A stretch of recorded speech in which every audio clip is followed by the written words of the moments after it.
Snow fell cold on a bitter night. John was gone for the morning light. They blame Karen, but it don't sit right. Too many secrets hid from sight. Oh, the badge runs deep, the law runs thin. They stack the deck, but truth won't bend. The judge looks away, the truth gets drowned.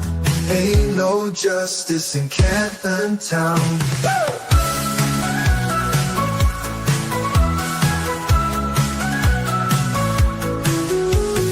Proctor's story shifts and sways.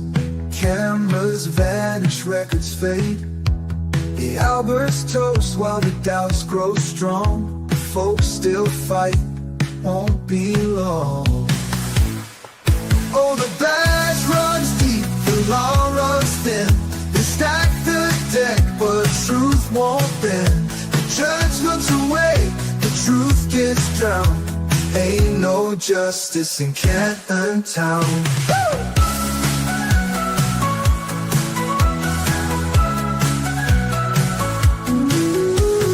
Proctor's story shifts and sways. Cameras vanish, records fade. The Alberts toast while the doubts grow strong. The folks still fight, won't be long.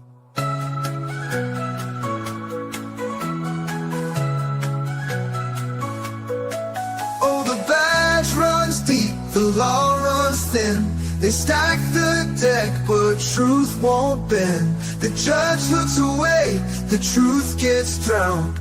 Ain't no justice in Canton Town.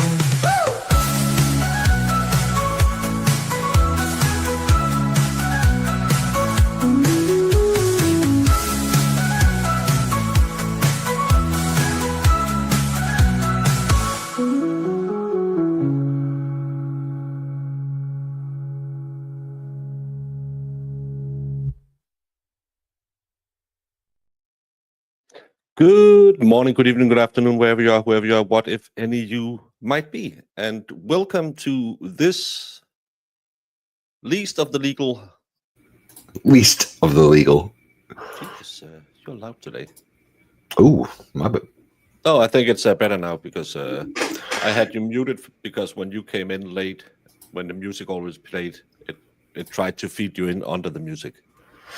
That makes sense. And should be okay. Big Dog says, the non-real state of Arizona says you should start later and end later since we aren't real White Claws for everyone. Tried one and I hated it. I would love to start later, or I would actually love the opposite. I would love to start at 8, maybe 9 in the morning, because I get up at 6 a.m. And then I get to bed at, last night, my watch says, and remember, these are now the truest of ever truth tellers. My watch said I fell asleep at 0:45 in the morning, and I got up again at 6 a.m. So I would love if American courts would start way earlier. Maybe you're talking crazy. Stop it. Let's just stop this conversation completely. 8 a.m. Oh my God, man, you're gonna kill me. No, 8 a.m. my time. So 4 a.m. your time. That's way worse. No, sorry. 5 a.m. your time because numbers. 3 a.m. Oh yeah, no, 5. Yeah. 5. Could you imagine not being able to subtract 16 and 5? You're a cop. You're supposed to be doing numbers. Like you're the one in charge of making sure this information is accurate, Dorino. What are you doing, man? It's 11 o'clock, not noon. 11 o'clock. Yeah, and it's really hard because for me, I instantly when I see Eastern time, I'll subtract 6 because that's what I have to do. And then it's UMTC. That's British time. That's plus 1 hour. So I'll get there. But for him, it's just 5 hours. It's just 5 hours. No big deal. It's not that hard. But as you all know... Hello. I can't believe you guys are... math is subjective. How dare you guys be mean? I mean, not only questioning his math skills, but my consultation with the city of Canton. I mean, how dare you? Well, the beautiful thing about math is there's not like gray area, right? You're either right or you're wrong. And that's why I like it. It makes me I'm happy. pretty sure the last 10 years, that's not true. Bye, Mo. She got mad about that math. Yeah, she did. She didn't like that at all. She felt she felt offended. That was more personal than people coming in and say, "Who's that chick in the middle? She's really annoying," as they do in my comments. Well, yeah, I am insufferable. Going for full insufferability this week, not just That a unwatching, girl. but fully committed to my insufferability. That a girl. Thank you. I'm proud of you. Proud of you. But we are not law tubers. Anyone who comes here for legal facts took a wrong turn. They should have gone left. And left is... It's the one that's going to look like an L, but if you're dyslexic, that is also tricky. Because you're like, they could both be L's. Weird. And our camera is inverted. Yeah. Yeah. So I'm over here like, so now I'm glad I'm married because I'm like, oh, married's my left. But I consult sometimes with legal minds after streams. I chatted with a legal mind yesterday, and I always, and I can't preference this enough, I always check with one lawyer who I know will have not just the facts, but all the facts. This person has never had a bad legal take I can remember. I, of course, talk about Wendy Murphy.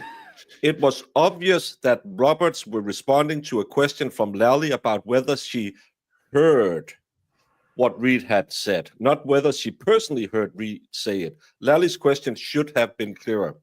So what Wendy Murphy is stating, which is correct, because she's never wrong, and we mistook, is Lally actually said, "Can you please introduce hearsay into the record, because it's okay that you give me hearsay when I ask in a bit of a clunky way, because this is what you are allowed to do as a lawyer in front of a grand jury, where the pains of perjury is up till 5 years in a federal case and 7 years in a state case in prison. You are allowed as a lawyer to say, hey, I'm not interested in what you heard with your own ears at the crime scene. I want to know when you went down to the nail salon a week later, you talked to Jim Bang, and she said, no, let's take care of the hooves as well. And she said, oh, by the way, you heard the crazy tooth Jen McCraig said, Karen said this. You are allowed to introduce that into a grand jury. It's totally cromulent. Wendy Murphy, thank you so much for the good legal advice, how to run a grand jury investigation. You know who else did a stream last night about how Carrie Roberts didn't commit perjury? Clever. Jennifer Coffendorfer. Oh dear God. Sadly, she did an entire stream dedicated to how Carrie Roberts had to have willfully lied to the grand jury for it to count as perjury. That's actually not true. Oh. You can say that it was a mistake because, and again, I don't know any lawyers. I asked Grog, and so I said, "Hey, can you lie to the grand jury and claim it's a that you misunderstood a question?" And again, not legal advice, but it said, "No, it depends on context and your willfulness to answer truthfully."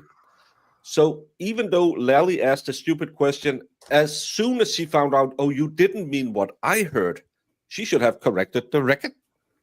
She had like 3 different testimonies between then and now. She's got plenty of opportunity to correct that.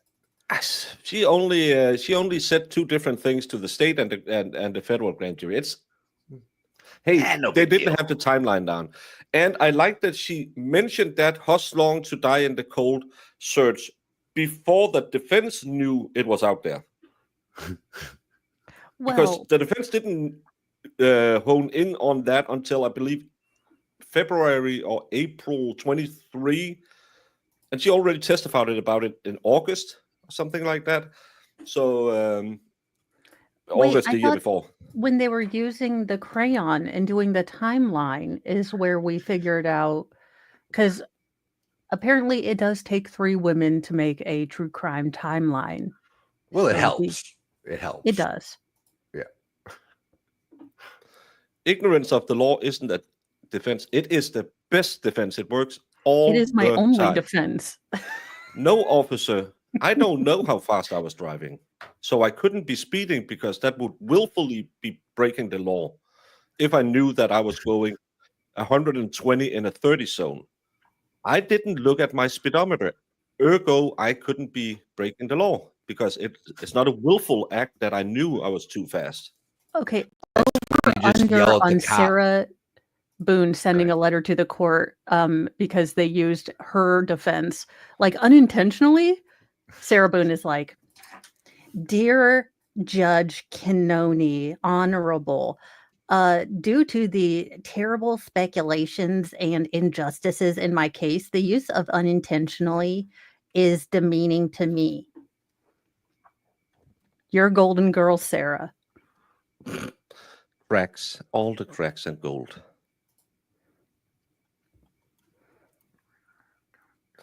Sorry, just doing homework. I'm still flabbergasted that John's family believed the Commonwealth's narrative after sitting through the last trial and now the start of this trial. Come on, they need to do it because if not, they have been feeding a bad horse for 3 years. Imagine if they all of a sudden said, "Oh my effing God, we believe these chicks. We believe Bucktooth McGee." It would be worse.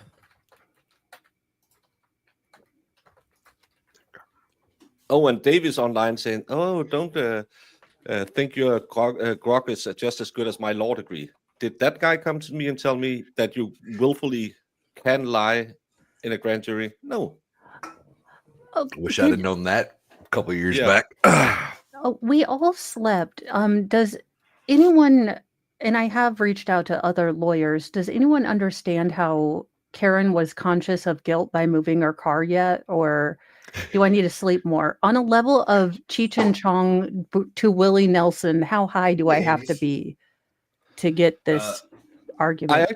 I went back and watched Rackets and Branca talk about it because they never watched this trial. And they say they didn't understand, they didn't object to both of them because now he can bring it back up, the admission of guilt. He doesn't have to show the video, but say, "Hey, I showed it under admission of guilt."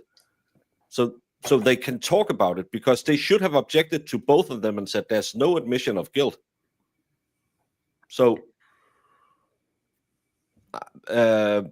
I don't know, but I don't see any admission of guilt. Maybe they want to talk their way out of the admission of guilt in closing, which I think would be a problem because as long as it's in your brain, it stays in your brain, no matter how much you say, "Strike that."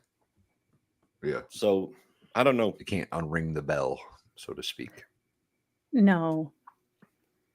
So we're Snoop back Dogg high. with, That's not that high because he said with Willie paramedic. Nelson, made him sick.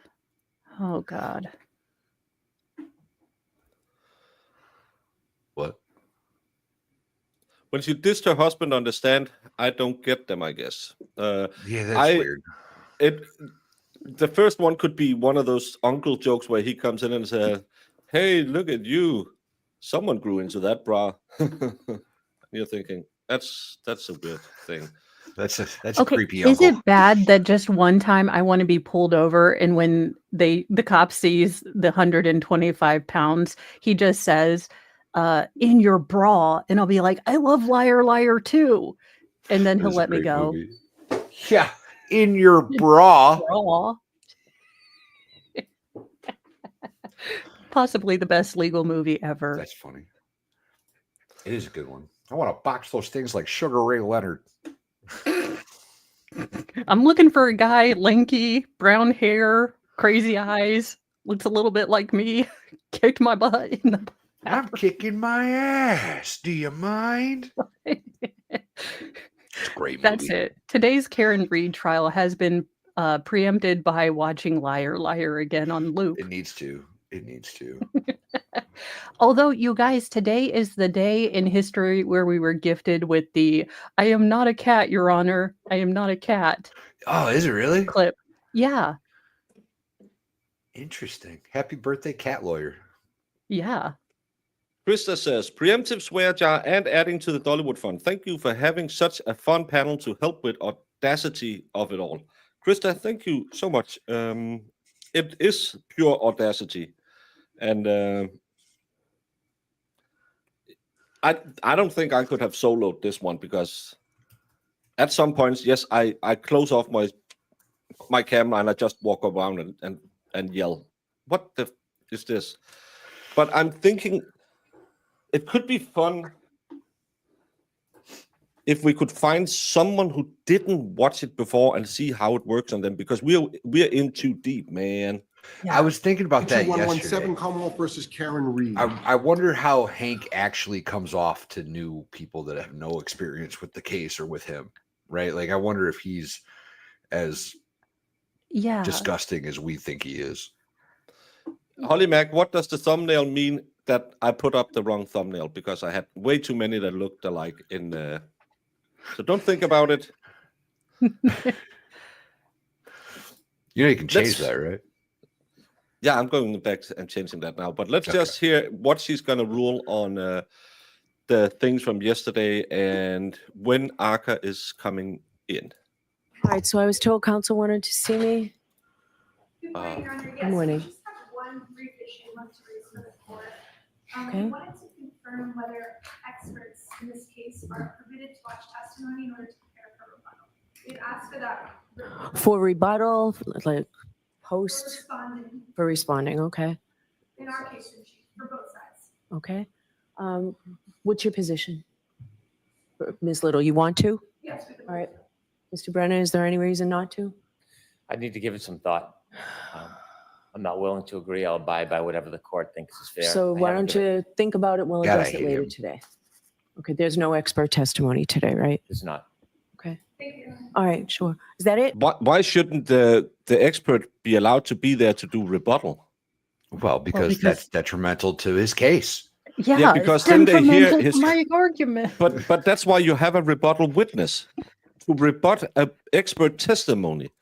Normally, maybe she's asking so they would have to come to court to listen to the interview. Maybe that's why she's asking. That's the only reason I could see that. Yeah, what is going on here? I sneezed. Sorry. You blew the Mo right off. Ready to bring the jury in? You wanted a ruling on the clip from yesterday? I did. All right, you can play it. Thank you. All right, so Of course you can. we'll take a quick course break.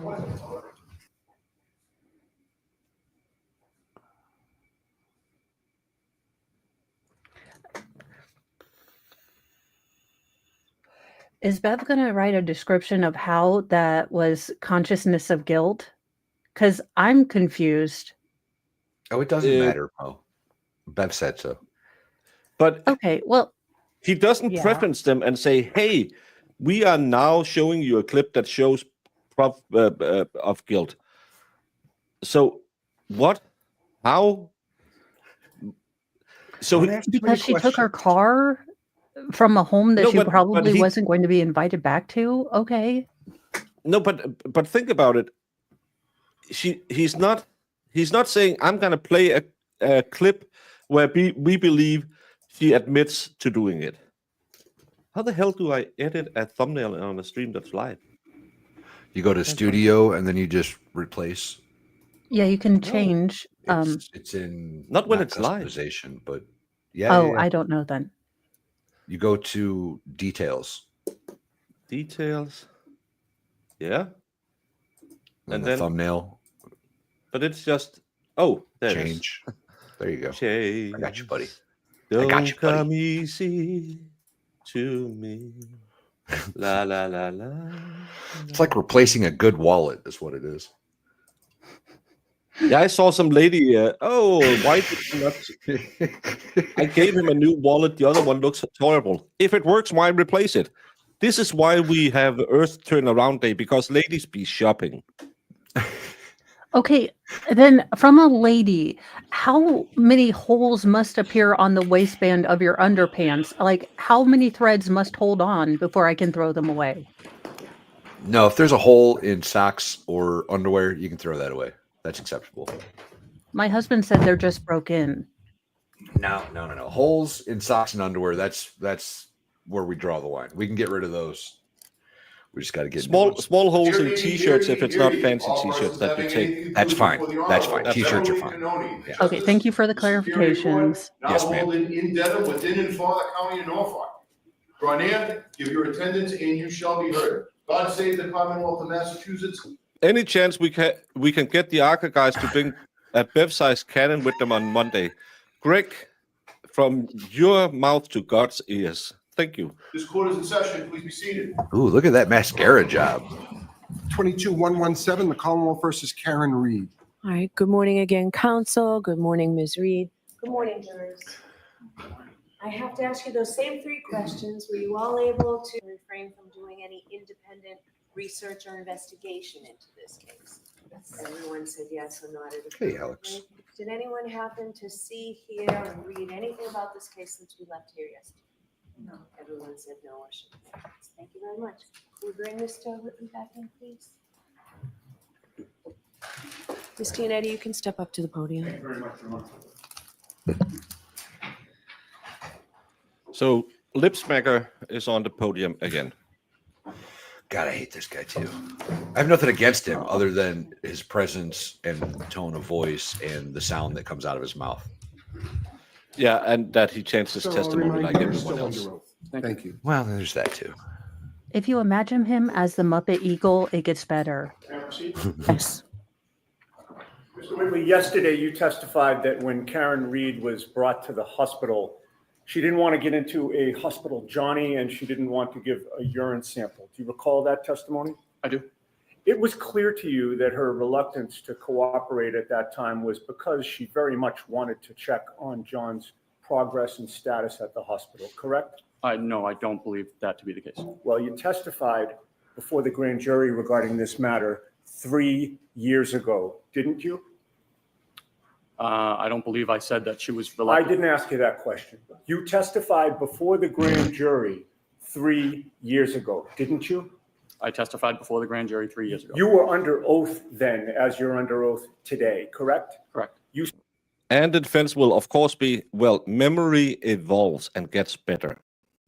That's why you see dementia patients who mostly are always elderly remembers everything. That's what dementia means. You have lived a long life, so your memory gets better. Yeah. I think. I don't think that's it. I don't Yep. think that's it. Well, I asked Wendy Murphy, and she said that's exactly what it means. You swore to tell the truth. I am telling the truth. That woman's You swore to ridiculous. tell the truth in 2022 before the grand jury, did you not? I did. That was less than 3 months after you brought Karen Reed to the hospital, didn't you? Yeah. And your memory of what happened at the hospital was very good in April of 2022, right? As good as today. Your memory in April of 2022 was very good, wasn't it? It was very good as it is today. Okay, so you want to add the as it is today, despite the fact that you weren't asked that question. Is that right? Objection. Sustained. All right. When questioned by Mr. Lally at the grand jury, you were asked the following question. So what, if any, interaction did you have with her, meaning Ms. Reed, at the hospital once you were there? You remember that question, right? I do. And your answer was, after that, I helped escort her down to, they call it the psych hallway, where they have rooms set up for psychiatric patients for their evaluation. And then she was unhappy that she wasn't able to see him, meaning John. And she kept trying to. She didn't want to get into a hospital Johnny. She didn't want to, I believe, give a urine sample. She was not, the nurses were asking her to do certain things that every patient has to do, and she was not cooperating with them. Do you remember that answer? I do. So 3 years ago, when you testified about this issue of giving a urine sample, you testified under oath that you believed that she didn't want to give a urine sample, correct? Correct. Yesterday, 3 years later, you testified with certainty that she didn't want to give them, right? Yeah, she was giving them a hard time about having to give a urine sample. Right. No, I'm asking you about your testimony yesterday in contrast to the grand jury, sir. Okay. To the extent that I ask yes or no question, I'd like yes or no answers. So okay? no instructions to the witness, Ms. Giannetti. Your Honor, Ask may the a witness be question. instructed to answer the question yes or no if it calls for a yes or no question. Answer. Answer the question that's asked. It's your job, Bev. Okay. So go ahead, ask a question. You testified yesterday that she didn't want to give a urine sample without saying it was your belief that she didn't want to give one, correct? Correct. In any case, were you aware that when See she how was easy that asked was? to give a urine sample, that Ms. Reed had gotten her period and did not have a tampon? I was aware she was on her period, yes. You're also aware that when somebody is brought to the hospital for a Section 12, they have no privacy. Isn't that right? They have medical privacy. Either the tech or the nurse would be with the patient at all times. Okay. With them at all times, observing them at all times, correct? So they wouldn't be, she wasn't in like a hallway open to the public. Understood, sir. But she also, when I said privacy, what I was asking is, she was not allowed to go to the bathroom alone to give a urine sample, correct? She was a psychiatric patient. Right. So she would have to use the bathroom in front of hospital personnel or some medical personnel with people watching her while she was on her period with no tampon, correct? I would understand that to be true. All right. And you're aware that she did cooperate and eventually give a blood sample as well, correct? I'm not aware of a blood sample, but urine sample, yes. She did give the urine sample. Correct. Right. Now, in your testimony yesterday, you discussed the topic of your memory of what Karen Reed may have asked you about John surviving in the snow with light clothing. You remember those questions? I remember asking about not having a jacket, correct? Now, starting at the end of the day, when I cross-examined you yesterday, I asked you about that topic and I said to you, you mentioned something about hypothermia, that you assumed you may have been dealing with a hypothermia situation. And your answer was, well, she said that he had been out in the snow without a jacket for many hours, correct? Correct. But before I cross-examined you at the end of the day yesterday, you previously testified to see if she was on drugs. So when they bring in a psych patient, they have to evaluate whether or not she's being mentally weird or if it's because they're on drugs or some other substance. So it's almost always one of the first things they do. And on top of that, if they were to administer psychiatric drugs, if they were to, see a diagnostic need for that, they need to know what else is in their system, because there are some things that have very grave interactions. Yeah. Also, if they timed that better, they could have gotten blood and urine in one sample cup. About this topic, correct? I believe it would be the grand jury and the previous trial. Right. And direct examination when Mr. Brennan was asking you questions before I stood up, correct? Okay, yes. Let's start with the first time you testified about this topic back in 2022. That was, again, less than 3 months after you had a conversation with Ms. Reed at the scene on January 29th, correct? Correct. Her statements and questions to you at the scene were fresh in your mind in April of 2022, correct? Correct. In April of 2022, before the grand jury, Mr. Lally asked you, quote, what, if any, questions did she ask you regarding hypothermia? Do you remember that question? I do. Your answer was, she was just wondering if he could have survived outside in the cold even though he didn't have a jacket on. Do you remember giving that answer? I do. Nowhere in that answer in 2022, less than 3 months after these events, do you attribute the words, quote, many hours, end quote, in the snow to Ms. Reed, correct? Yes, I was not I'm not asking for an explanation, sir. I'm asking for an answer. All right, so he was answering you, Mr. My Yannetti. question called for a yes or no answer. Bev, you have to play this down the middle. You are not. That's impossible. Last year, you said no editorializing on videos. So no editorializing on answers either. Did you attribute this to Ms. Reed? That's a yes or no question. Then he can ask, or Brennan can get up there and say, when you attributed that to Karen Reed, why did you do that? That's what cross-examination, redirect is for. Answer. Nowhere in your answer in 2022 do you attribute the words many hours in the snow to Ms. Reed. Yes or no? No, I did not say that at that point. Nowhere in your answer in 2022 do you testify that Ms. Reed told you he had actually been in the snow for many hours, correct? She did. Sir, I'm asking you about your testimony. So let him answer the No, question. he's Let me ask asking it him a again. specific question. Nowhere in your answer in 2022 did you testify that Ms. Reed told you he had actually been in the snow for many hours, correct? In 2022, I testified that He doesn't remember. I was just told to be brief and give generalizations. That was your testimony? She quantified Yeah. many hours in the snow when we were in back of the Let me ambulance. try this again, So, sir. because Mr. I- Yannetti, you're just saying 2022. Get to a Of date course, and a yes. place. April of 2022, okay, before the grand jury. My question again, and I'm still seeking a yes or no answer from you, okay? Nowhere in your answer in April of 2022, before the grand jury, did you testify under oath that Ms. Reed told you that John had actually been in the snow for many hours, correct? Not in 2022 of April, no. Okay. The next time you testified under oath was last year in 2024, correct? Correct. During that testimony, Mr. Lally asked you, oh, by the way, so 2022 is no mention of many hours, right? I did not, and I was told to be brief on the grand jury stand. But again, no mention of Right. many hours in 2022. Okay.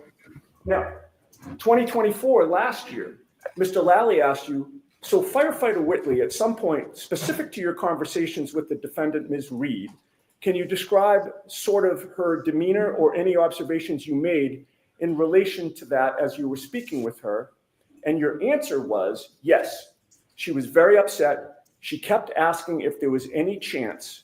She kept asking us if we knew if the person ambulance 1 had transported was alive or dead, and we could not speak to that. She asked if somebody could be alive in the snow without a jacket for many hours, correct? Correct. So 2022, there was no mention of many hours. 2024, over time, now that's the first time that you mention the word. No. I think they need to be combative to show all of these witnesses are liars.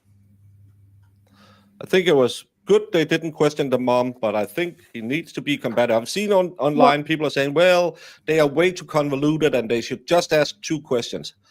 But tried it last time, didn't work. They need to punch it in the face of the juries. Everyone from the state is changing their testimony.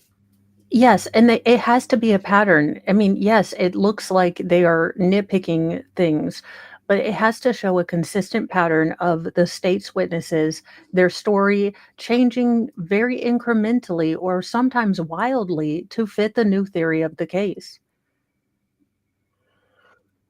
Many hours in your testimony regarding this case, correct? Correct. Right? And when you testified last year, you testified still that she was asking you a question about surviving in the snow, correct? This is not for the appeal. This will have no effect on the appeal other than it'll just show another inconsistency. If you're already banging for an appeal, you should tell Ms. Reed that you are not competent enough to run her defense. No one at this point should at any point say, well, we're going to lose this. We're going to the appeal. because then you are giving her ineffective counsel. Appeals are for losers. Yeah. There's no one on the defense team who think, well, we've got to stack the books for the appeal, because then they would actually have objected to the first video yesterday. Correct. Yes. So then we come to yesterday on direct examination. Do you recall that Mr. Brennan yesterday asked you, before you left, were you having any conversations with the defendant? And you answered yes. Recall that yesterday? Is that at the hospital? I'm asking you yesterday, do you recall Mr. Brennan asking you? If this is fixed, the defense team should immediately resign, because then they didn't use their strike on jurors the correct way. If you go into this trial and say, yeah, we're going to fucking lose, then why go to the trial? Why waste $500,000? Yeah. Save all that money to the appeal, because you know you're going to lose. Before you left essentially the scene, were you having any conversations with the defendant? And your answer was yes. You're talking about Lee, I'm just trying to make I believe it was the 25th, so that'll be Friday. sure we're talking about the same instance. Are we talking about when we left the hospital or when we left Fairview Road? When you were at Fairview Road, leaving Fairview Road, we're talking about the same subject of what Ms. Reed supposedly told you or asked you. Okay, Mr. Brennan went into that with you. So on the way to, you're talking on the way to the hospital in terms of left, when we left. No, when you were before at you Fairview, left. you You mean- numpty.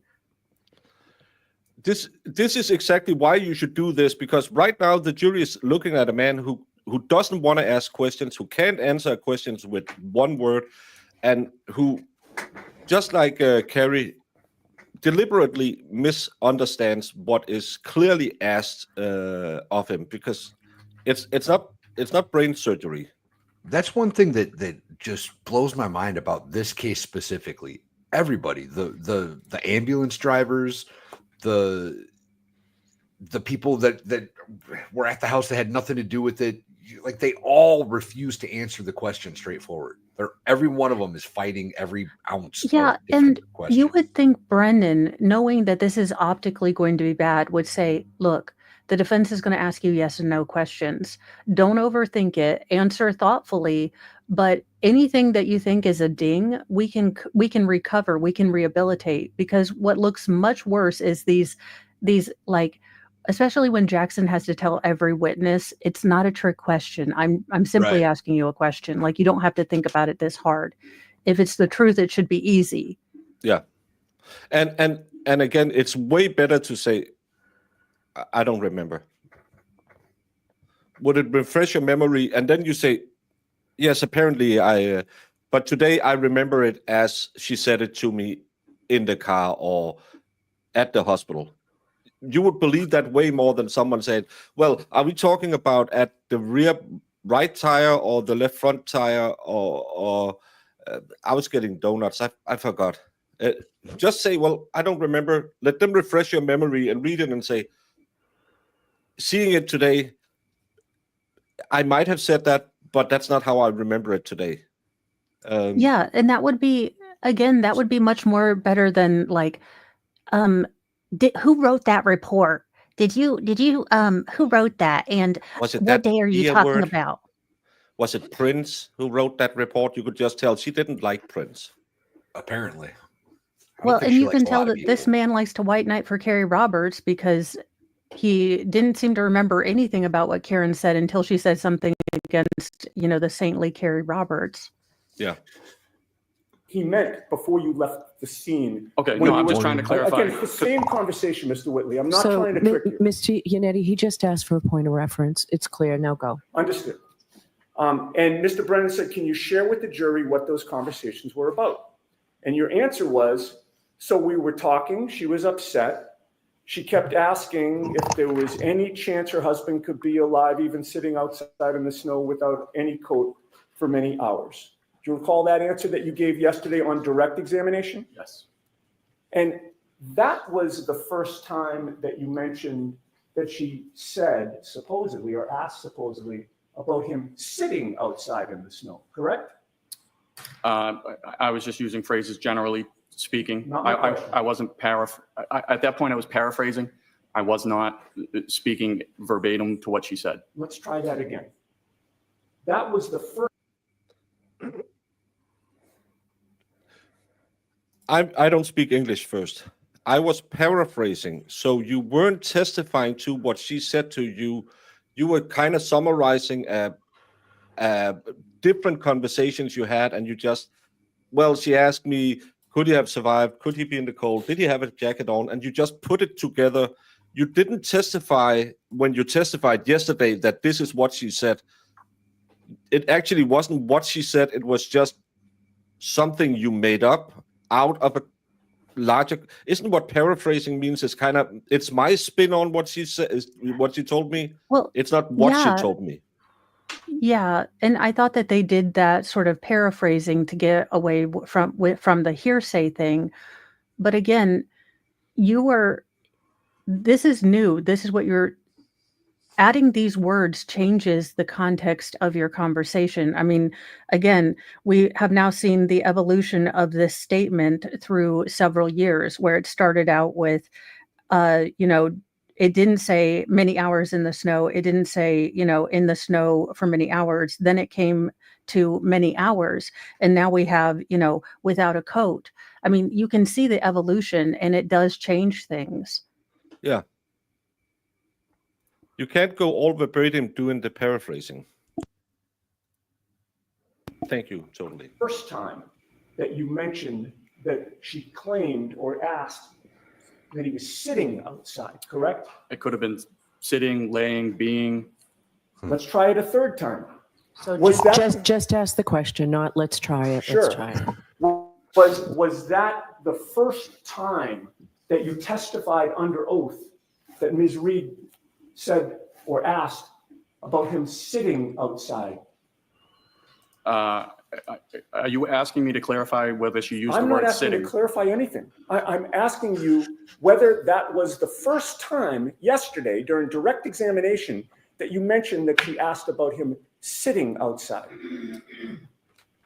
I'm sorry. I am very confused because I'm trying to figure out if you're. Of course you are. Just to break it up, I would object right now. Call a sidebar and find something stupid to call a sidebar over. Then give this man some time to think, because right now this guy is doing what no one should ever do in the stand. He is trying to think, how the fuck am I going to get out of this? I had a deal with the DA. I'm supposed to say this. I'm supposed to say sitting outside in the snow for multiple hours. Okay, that's Bev what we planned in my prep hearing, and I fucked up. Bev is acting like a mom to this witness. Again, he's a grown man. Do they share custody with the state? She does it every time. And Yannetti knows this. Yannetti was told multiple times the first time, stop doing that, because he likes to say, well, let's do it again. Come on. Okay. Clearly you don't. And he knows this. He should know not to do it, because he knows Bev will step in. It's a problem he had. It's the same. Alan Jackson has a thing where he really likes to put a little spin on it, get an objection, but still get it in. Alan Jackson is smoother. Yannetti was told multiple times during the first trial, he shouldn't give her the opportunity to do this. He's not allowed to say that. Yeah. Mr. Yannetti. Mr. Yannetti. Did the state prep them for cross adjust to the state questions? Well, it's a stupid defense. It's a stupid state that doesn't prepare them. You are probably going to be asked these questions. Say this. They are not allowed to do it, but we know from Kerry Roberts, he was talking about questions that might come up during cross. Oh, Baker, also, Valhalla, did anyone tell these witnesses that this was televised? Because we have had like instances of like, ooh. And they know it's televised. I guarantee that. Do their faces know? Because their faces are trying to escape the building without them. I would be being outside, sitting outside. I'm asking you about Ms. Reed's statements, sir. That's all I've been asking you about. Her statements to you and your testimony about her statements to you. Was yesterday on direct examination the first time that you testified under oath that Ms. Reed mentions the words sitting outside? I don't know. All right. I'm just using, she might have said laying outside, being outside, outside. Okay, so when you testified yesterday before this jury Yes, that she mentioned the words sitting outside, you're now saying that that might not have been accurate, correct? it could have been a different word. Okay, but you didn't say it could have been a different word yesterday. You just left it as sitting outside, correct? Yeah, that's Okay. what I said, sitting. All right, so now we get from, the grand jury with many hours mentioned to questions about many hours to sitting outside to let's talk about what you said on cross-examination. I object. Okay, the objection sustained. Sure. On cross-examination, your words were, she said he had been out in the snow without a jacket on for many hours, correct? She had asked if he had been outside, if there was any chance he could be alive, even though he was outside without a jacket for many hours. So it always was a question, correct? It was a question. She never said what you said on cross-examination yesterday, which was she said that he had been out in the snow without a jacket on for many hours. That was not a declarative statement by Ms. Reed, correct? Objection. Oh, he was looking over for the objection. Could a witness wear a T-shirt or whatever with their phone number on Instagram on it?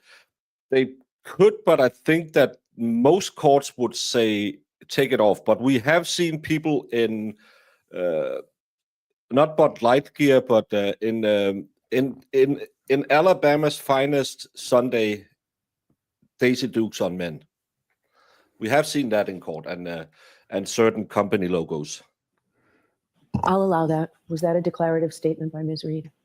She asked if he could be alive without a jacket in the snow for many All right, hours. so again, it was a question, sir. She asked me, and we were just trying to give her hope in terms of telling stories of hypothermic patients that could survive outside in the snow. Okay, is there any redirect? Okay. Yeah, a whole ton of them. When you lied because I told you so, right? When you were called to the grand jury, was the testimony as in-depth and as long as it is in front of this jury? No, not even close. When you're recounting your memories of what happened, do you memorize word for word what you've said in the past? Objection. As to that form, it's sustained. When you're recounting the past, do you record your statements personally? Objection. I'm going to let that one. Do you record your statements? No. Next question. When you testified in the grand jury, page 90, line 15, and you said the defendant told you, I'm upset if he dies, I want to die. And then you later testify last year, and you said, if my husband dies, I want to die. Do you notice the little differences between those phrases? I do. Is that you making up words? No. Is that you trying to help a case? Objection. As to form, that's sustained. Are you inventing facts? No. Sir, when you were recounting what happened that day, are you using your best memory? Objection. Sustained. When you were asked by the defendant about how long or someone out in the snow without a jacket for many hours, do you remember that conversation with her? I do. Where were you during that conversation? We were in the back of the ambulance. Do you remember it distinctly? I remember it distinctly. She was looking at me. When you tried to give her hope and comfort and you told her stories about other situations where people, maybe children, have fallen through the ice and had hypothermia, did you have that conversation with her in trying to comfort her? I did. Do you remember that conversation? I do. Did you necessarily share those conversations with the grand jury? I don't recall if I did or I didn't. Did you ever write that in your report? No. Is it something you typically put everything in your report? No, we do not write. Generally, we only write patient complaint, what happened, what they did, not their opinions or anything like that of what's going on. Do you have any interest in the outcome of this case? I do not. How long have you been a firefighter for? Since March of 2006, and an EMT since November of 2002. Over 20 years. Correct. You said that you live near Kerry Roberts? I do. You've been to a block party for the kids where you've brought the fire engine down? I do. I'm going to allow. When you're at that block party, do you ever step out and have secret meetings with Kerry Roberts trying to corroborate some conspiracy on their behalf? No. So now conspiracy has been mentioned. Interesting. No. Put your career on the line. Objection. No further questions. Any follow-up, Mr. Yannetti? No, Your Honor. All right, Firefighter Whitley, you are all set. Oh, right. Who is next?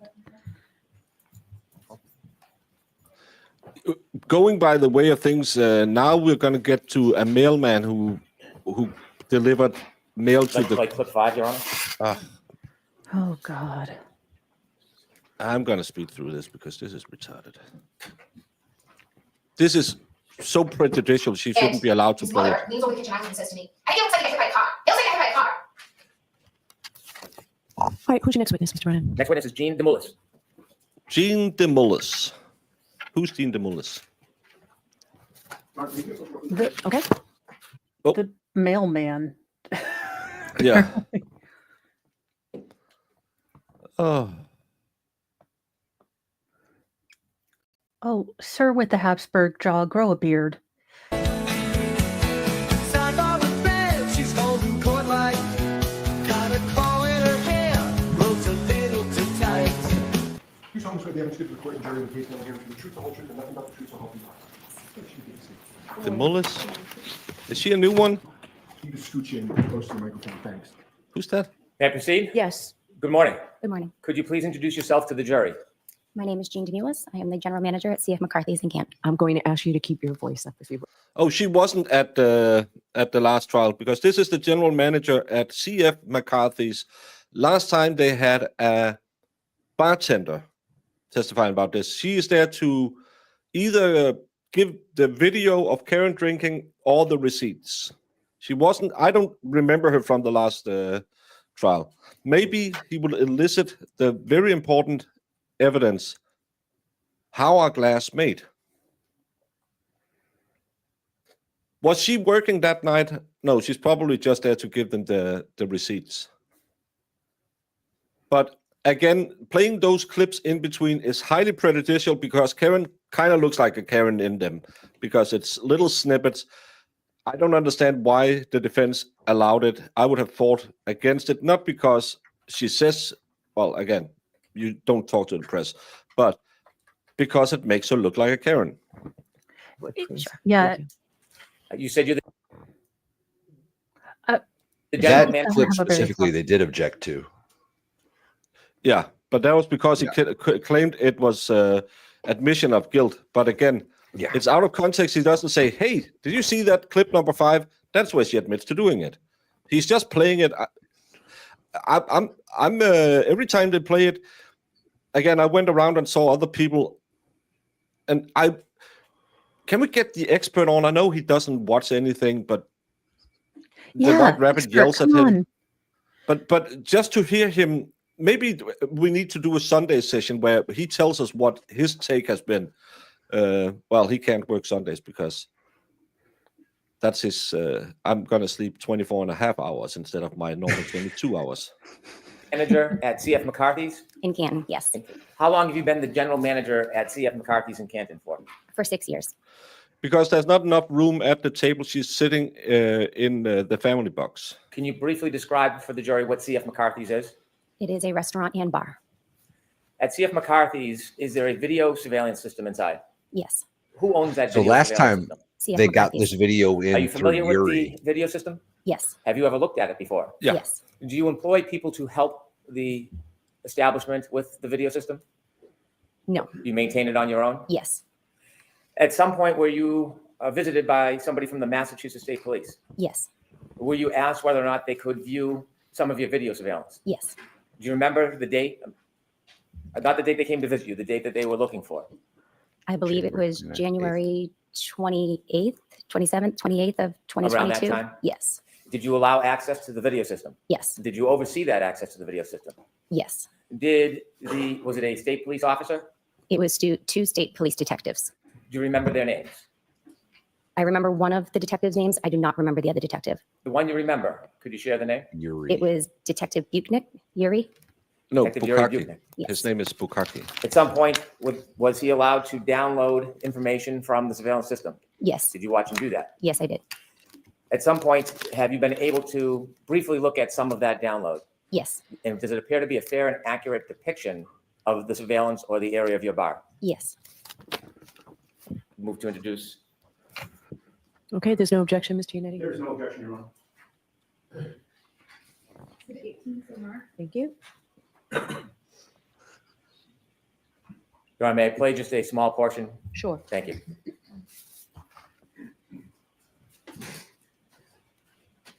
Ma'am, I'm going to show you just some random shots from this video, but I want to know if you recognize it. Is this the inside of C.F. McCarthy's? Yes. I'm not asking if you have any particular knowledge Looks or like a information place that about would that serve a night. I Dana just beer. want to know if is this a fair and accurate depiction of what C.F. How is McCarthy's this in looked like? color all of a sudden? Has there been any Wasn't substantive, this black and white last significant trial? changes to the inside of that establishment No. since this video was taken? No. Thank you, Ms. Gilman. Your Honor, I have no No, further this questions. bar was Okay. color, I believe. I have no questions. All right. You might be right. Thank you very much. Thank you. So it was just to authenticate the video. That's what she. Yeah. They'll still have I wonder Yuri if- narrate the whole thing. Yeah, I wonder if Yuri's coming next because generally they have the foundational witness, then the next Your guy. next witness, Mr. Brennan. Thank you. Bridget Meehan.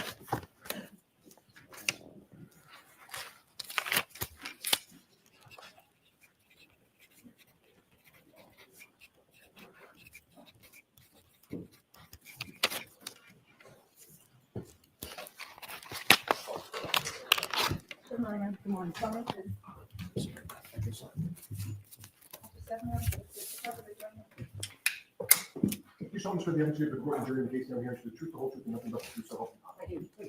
Good morning. May I proceed? Yes. Good morning. Good morning. Could you introduce yourself to the jury, please? My name is Bridget Meehan. Where do you work? I work at the Waterfall Bar and Grill in Canton. The name maybe tells us a little bit about it, but could you just share a couple lines of what the Waterfall Bar and Grill is? It's a small family-owned business in Canton. It's in a mixed condo complex. Are you involved in the ownership of it? Yes. How long have you been involved with the Waterfall Bar and Grill? We've been there approximately 10 years. Do you help run the establishment? Yes, I do. And you were running the establishment back on January 28, 2022? At some point, were you asked or visited to see if your establishment had video surveillance of the inside? I was. Does your establishment have video surveillance of the inside? It does. Do you have a camera and a server? Yes, I do. Did you provide video surveillance to the Massachusetts State Police from that night, January 28, 2022? Yes. May I approach, Your Honor? Yes. I'd like to move this in as an exhibit, please. Okay. Mr. Yannetti? Was Karen Reed this? No, Karen Roberts the second witness. No, who was the second witness? With the court's permission? Yes. Second. Was that? Yeah, that was Carrie. Ma'am, I'm going to show you just a brief clip. And third witness was Peck. Okay, stop, please. Do you see that video? I do. Does that depict the inside of McCarthy's? I'm sorry, the waterfall? Yes. I'm trying to switch establishments on you. Back on January 28, 2022, does that look the way it looked then? Yes. Has there been any significant changes inside since then? No. Thank you. I have no further questions. Okay. No questions. All right, Ms. Meehan. Thank you.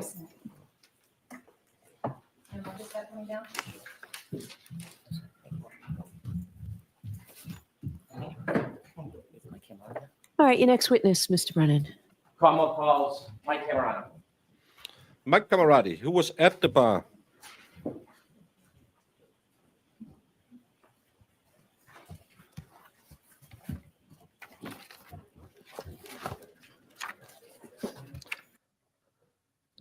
I was talking about this yesterday.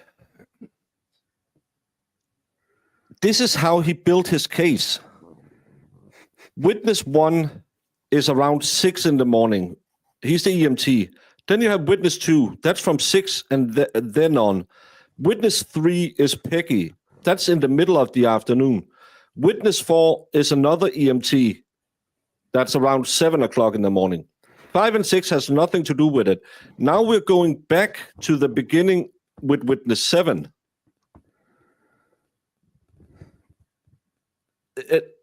Why wouldn't you have one witness come in and introduce the entire timeline to begin with, so people are somewhere to establish how?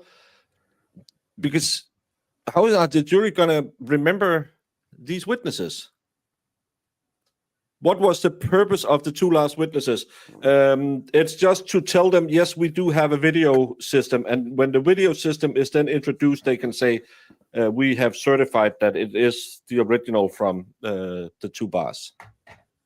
So it's a chain of custody witnesses. Maybe he wants to confuse people. Yeah, but it's just a weird way to do it, in my opinion, because no one is...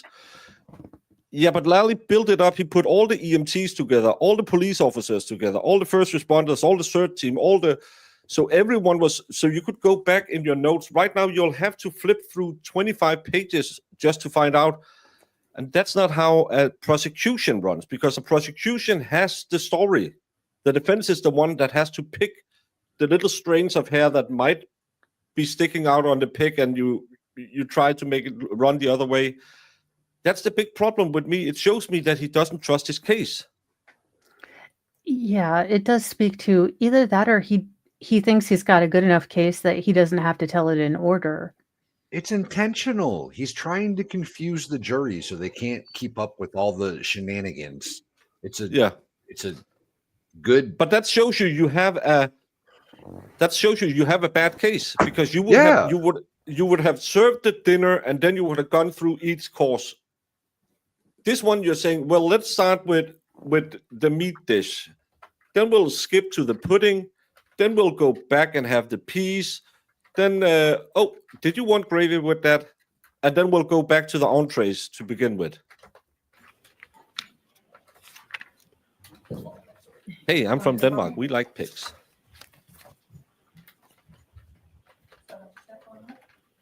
Mo, you are the mother of many children. Do you think you would have been cracking jokes on the stand at your son's murder trial? Have y'all met me? It would have been a comedy roast, because that's how I do grief. I just turn it into something funny. What I can say is, if I were the mom of John and I truly believed that Karen had done this, and she is now rubbing in my face that she thinks it's a conspiracy, she's not been allowed to grieve fully. So,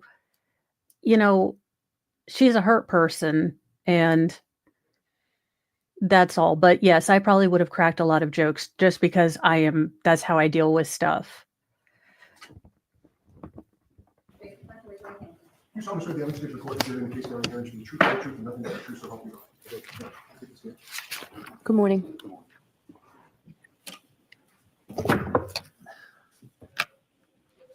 Yeah. Please.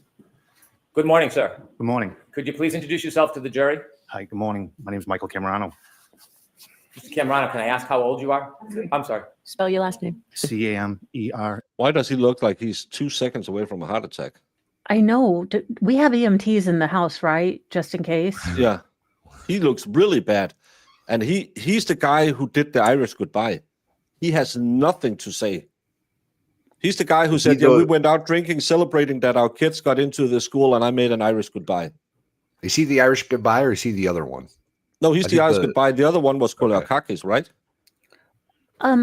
For those of us who don't know, what the hell is an Irish goodbye? When you just get up and leave. Yeah, you sneak out in the middle of drinking. Yeah. I think it's the other guy that does the Irish goodbye. I think this is the guy that was calling him a pussy the whole time. Oh. I could be wrong. And so if you could either move the microphone down a little bit or speak up, or maybe a combination of both, please. Okay. Thank you. Thank you. In Denmark, we call it making the ninja. That's making the ninja. Vanish. It's basically you're at the bar, and instead of dealing with everybody, you just get up and leave. How long have you lived You in don't have Canton to for? say goodbye. Me and my wife have lived there for 20 years. Yeah. Me and my wife have lived there for 20 years. We have 2 children. How old are your children, sir? My daughter is 17. My son is 14. He looks Did you know John terrified. O'Keefe? Yes. How did you know him? I met John for the first time at his sister's they had a benefit for his sister in 2013. No, that's later. One of them does it at the waterfall. No, at the CF McCarty's, and another one. There are 2 Irish goodbyes, I believe. I met John there for the first time. Then years later, our kids got involved with sports together, and they became very close. As they became close, I became very close with John and his family. Was your daughter close with John's niece? Yes. Was your son close with Yes. Did you spend a lot of time together through sports and socially? Yes, we did. I want to take you forward to January 28th of 2022. Okay. Do you remember that day? Yes. Had you, without any discussion of what might have been said, did you have any discussions with John that day? Yes. No, he Did you didn't. have a plan? Yes, we were communicating. At some point, did you decide that you were going to spend some time or go meet John? Yes. That Friday, my daughter and his daughter, they got acceptance letters to school. So we wanted to get them together so they could enjoy the time together. And why the hell is he crying? What is happening? Was he like this last year? No. What the hell happened? Yeah, it looks like he has a major anxiety attack. He keeps rubbing his chesticle. I know. I feel because he's trying to soldier through it, but he's doing these things. His coloring isn't good. Yeah. Hank's pencil says he was like this last year. I don't remember him being like this last year. No. Yeah, I don't like he grabs the left side of his chest. It don't is like that part. concerning, his respirations, his kind of darting focus on the room. He definitely is in fight or flight. I feel really bad for him because it just, I don't like to see people all nervous. When we saw Peck yesterday, I had emotions for her loss and felt sorry for her loss, but I couldn't feel sorry for her the way she acted. If that's the right way to say it. No, This I get guy, it. I feel for this guy. He's definitely a much more sympathetic person. She definitely is more guarded and closed off, which again, I can understand. You guys, like I said, and I shared with you guys earlier, I lost my first husband. Now every time Mr. Mo is late, I'm like, F you, fate. I'm ready for this. Like, you're not going to catch me off guard again. So I can imagine that she still hasn't processed losing a second child. Wasn't he too sick to testify last time? I have to. I'm going to Google. Just go over like how it'll be so much fun, something new, different. Yeah, so we were going to meet up after I get out of work. This is John. Was your daughter planning to go to a new school? Yes. Where? Bishop Fan. And how about his niece? Same. They both got accepted. They both got accepted to the same school. Was it a celebratory mood? Yes. Did you have a plan to bring the children together so they could celebrate? Yes, we did. And then separately, you were going to meet John and celebrate? Correct.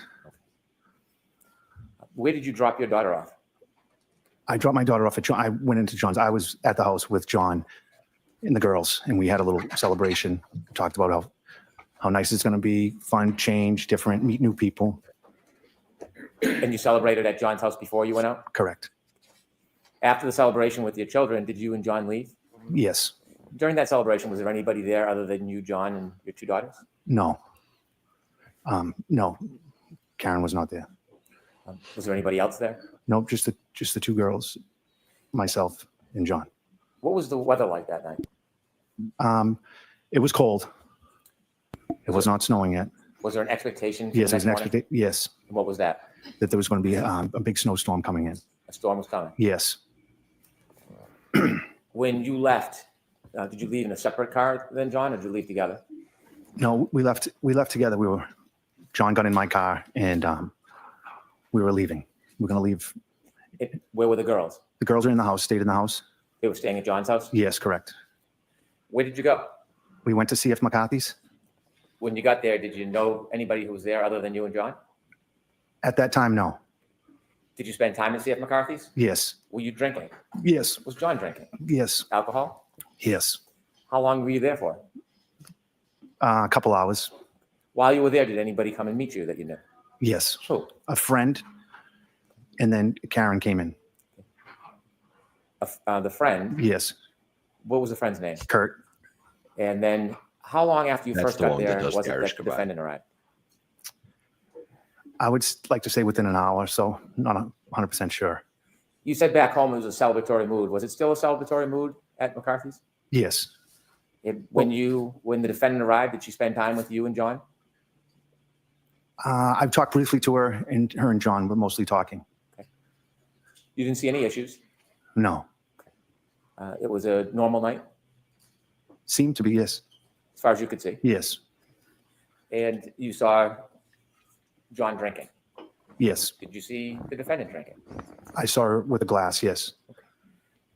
Did you leave at the same time that John left? No, I did not. When you left, was John still at the establishment? Yes. When you left, was the defendant still with him? Yes.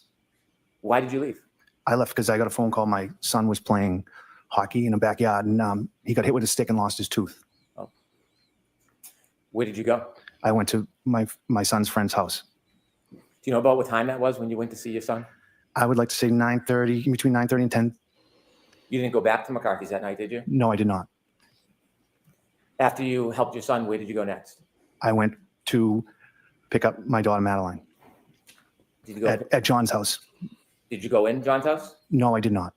When you got to John's house, did your daughter come out? No. We went to the side door Okay. and rang the doorbell. And then what happened? And then my daughter came to the door. Where'd you go? From there, we left and went home. When you went home, had the weather changed at all? It was cool. It might have been.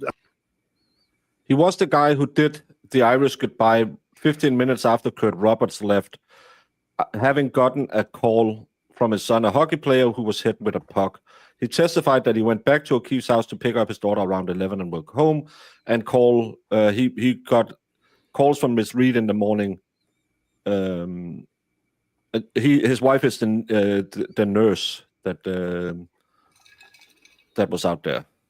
So yeah, and he's the guy who testified that they had to take their shoes off. Flurrying at that time. No accumulation? No. You got home? Yes. Did you do anything significant when you got home? Put the kids to bed, my son, and no, I went to bed. What's the next thing you remember happening? Waking up to, I missed some phone calls. Who were the missed phone calls from? From my wife and Karen. What did you do? I called my wife. After speaking to your wife, what did you do? I got in my car and drove to John's house. About what time was this? In between maybe 5 and 6 a.m. What was your mood at that point? I was panicked. Why did you go to John's house?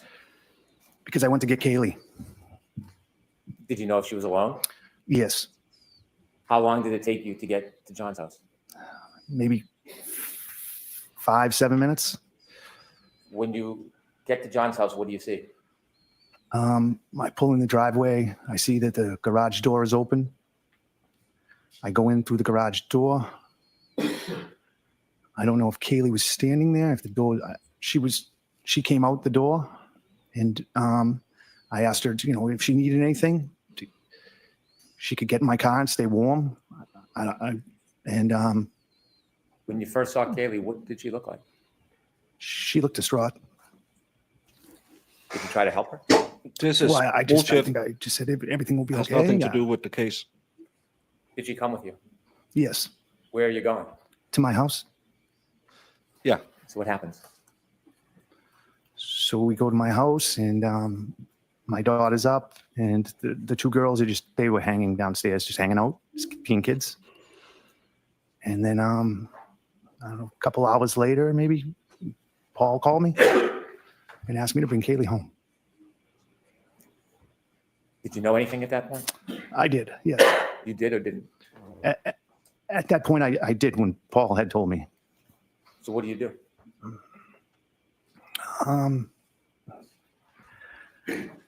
Ask Madeline and Kaylee if I'd say, Madeline, we come for the ride. I don't say anything to Kaylee, and we get in the car and I start heading back to John's house. And you didn't say anything to Kaylee? No, I didn't. I just said everything will be all right. She had a feeling. Why do you say that? She didn't want to go home. To the evil grandma. So what happens next? So I pull in the driveway, and I remember Paul and Papa standing. I think they were standing at the side door, and we just embraced. Did you stay? No, not long. No. Did you go back? I was to the house. I went back to my house. Did you go back to John's house? I did the next day. Yes, I was there.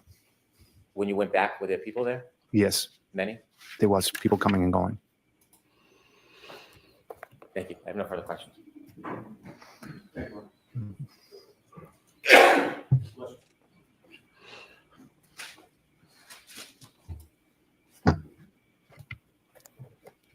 Good morning, Mr. Cameron. Good morning.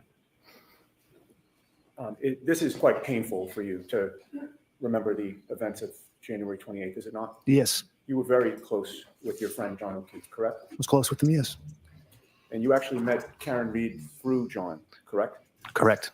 After meeting Karen, you spent a good amount of time with both Karen and John, correct? Correct. As of January 28th of 2022, you had known Karen for maybe about a year or so, Sounds correct. and you'd see them especially on Fridays, correct? Correct. That would be sort of the day that you get together with both of them often. Yes, And of course, your children spent a lot of time with John and Karen, right? correct. You entrusted both Karen and John with your kids. Yes, Sometimes your kids would even go on vacation with Karen and John, right? they did go to the Cape. Yes, Sometimes you'd see Karen without John at your house or on a ball field. And your daughter in particular would sometimes spend time with just Karen without John, correct? correct. Your daughter would sometimes go over to Karen's house in Mansfield when she lived there, correct? Correct. And obviously, when your daughter would go to Karen's house in Mansfield, Karen would be the one in charge of caring for her, correct?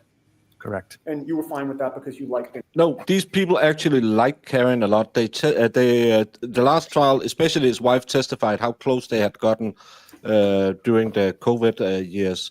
That they had a really close relationship. No one else testified anything about that.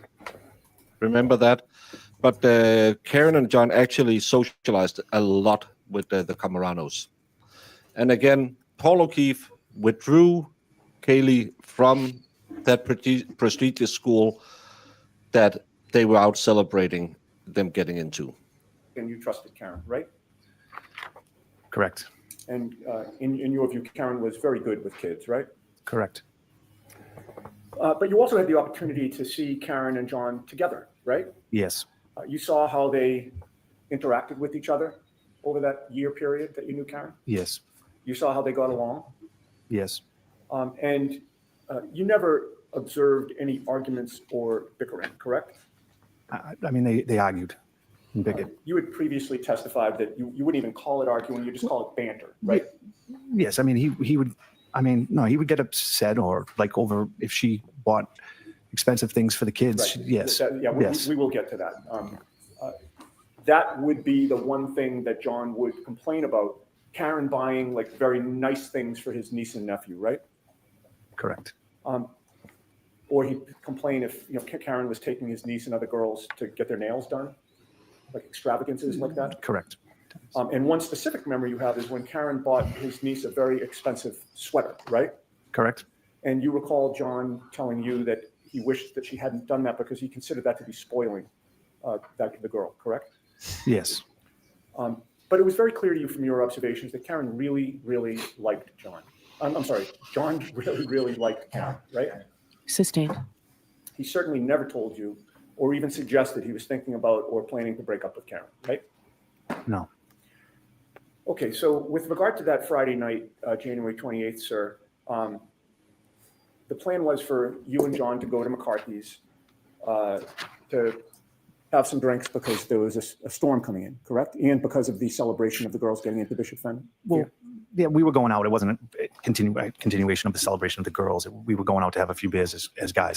Okay, and when you were leaving the house, John asked you to move your car, right? Correct. Where was your car when John asked you to move it that night? Actually, I backed up my car. We were leaving the driveway, and John asked me to stop so he could move his car. I see. And he wanted you to move your car because of the storm coming in, and he wanted Karen to be able to pull her car into the garage, right? Correct. And that was really thoughtful of him, wasn't it? Yes, extremely. And it showed you that he was being chivalrous toward Karen that night, right? Yes, He didn't want Karen to be out in the heavy snow later when she returned to his house during the expected blizzard, right? Sustained. You took from that there was an expectation that Karen would be coming back to his house, correct? Objection. Sustained. You had no inkling that day that anything was wrong between Karen and John, correct? No. Everything seemed fine between the two of them, right? Yes, he did mention though that night that there was he didn't understand why Karen had a plumber go to the house. Because he had somebody that could have done that work instead of paying for the plumber, right? Well, yes. Okay. And But in any case, the plan was for Karen to meet up with the two of you, right? yes, And she did show up to McCarthy's at about 8:30 p.m. or so? yes, I guess if that's the time. And you saw an affectionate. I'm sorry, what was the answer that you If said? that was the time, I'm not sure about the timeline. Okay. It was sometime after you Yes. got here. Right. Correct. But you do remember when Karen arrived, there was an affectionate greeting between John and Karen, right? Yes, You saw them kiss, right? yes, You saw John put his arm around Karen, correct, and you saw that Karen sort of nestled into his embrace. correct. And when she did that, that's when he kissed her, correct? Yes, And they seemed happy to see each other, did they not? they did. That night they were affectionate, Yes, laughing, yes, happy, yes, like a normal couple. yes. No arguments. No, You witnessed no bickering, no tension, correct? no. And during the month before John's passing, that January of 2022, you observed their relationship in your presence to be normal, caring, and affectionate, right? Yes. Thank you very much, sir.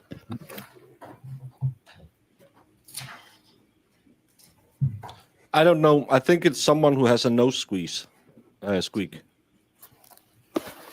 You were asked a number of questions about the relationship between John and Karen that night. Do you know what was going on behind closed doors other than what you saw? I'll allow it. No, Do you know whether or not they texted each other that day? no. That day, no. Do you know whether or not there was any arguments that day? I'll allow it. Not to my. No, I don't know if they were. Well, I don't know if they were arguing over the plumber situation. I Do you don't know if there's any vulgarities that day? Objection, Your Honor. He's just saying this again. Okay. Also, that's how they speak up there. Yeah. They all F this and they're all cussing like sailors. That's the stupid. Were there vulgarities? Yeah, it's Boston area, you moron. Isn't that the first language you're fluent in Boston? And another thing, this guy is highly sympathetic. This guy is almost crying. And now you want to just ask these questions to say that Karen was a bitch, but he just didn't know it. Any vulgarities that night? No, not to my knowledge. Do you know whether or not John was trying to end the relationship with Miss Reed? Do you know that, sir? No. Next He question. just Do you know testified. if there was any He didn't know. jealousy in that relationship? Right. I'll allow it. I mean, Karen wouldn't let. I mean, they did everything together, a lot of things together, and I thought at times, yeah, you could see, she didn't want other women around John. I don't know, not at that, but Do your wife want other women around you, sir? Right. All right, Mr. Cameron, you're all set, sir. Especially with the dynamic that seems to have formed with the female friends. They see counsel were side after just a minute. hostile. Side by side by. So Oh no, not Girth knows. He's back We're gonna already. have Trooper Girth No Reno. Trooper can't do math. Garino on the stand. Morning, everyone. Sir, yesterday we talked about downloading phones and making what you called extractions. Yes. And from that data, you could create different types of reports. So have Detective Garino say his name again, please. I'm sorry. Again, for the record, could you introduce yourself to the jury and spell your last name for the record? Yeah. Good morning. My name is Nicholas Garino, Guarino. Thank you. Sir, you mentioned yesterday that you downloaded a number of phones, or you were involved in the process of downloading a number of phones. That's correct. You explained to us that after you have the data analyzed, you can pinpoint certain items that you may want to put in a document. Yeah, so the extractions into a program of our choosing, Cellbrite is the most commonly used, and then we can take call logs or text messages, any information that the investigator is looking for. When you downloaded Mr. O'Keefe's phone and you downloaded the defendant's phone, did you try to create, or did you create a report through Cellbrite, the software, that would show you all of Mr. O'Keefe's call logs? Yes, I did. And when I use the term call logs, what does that mean? The call logs are the calls that the phone receives. How do you create a report from Cellbrite? Can you just walk us through that process briefly? Yep. So in the program, you can go in and select the calls from it and export it into different formats, PDF, XML, HTML, or you can create a portable case and extract them all as a portable case that we would see on my computer. May I approach, Your Honor? Yes.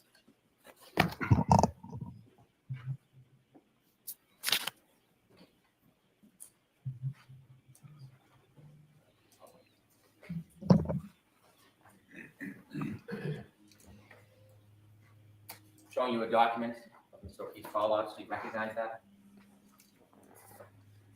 Yes. And what is it? It is the call logs. Just want to make sure it's between John O'Keefe and the defendant from, just want to see the dates, the 28th, January 20th, 2022 to January 29th, 2022. Would this contain all the phone calls from his phone data for the calls between those two parties that night? Yes, that's what I created. Like to move this in the exhibit, please. Okay. So, If I could, Your Honor, just want to compare they should be everything. Okay.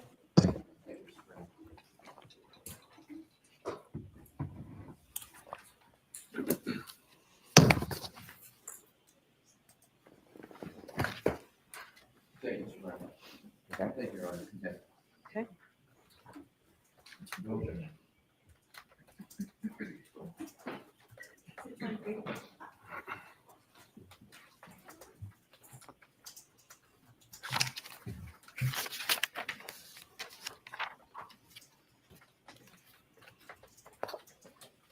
You captured all of the phone calls between two parties on that last document. Can you also do that with chats?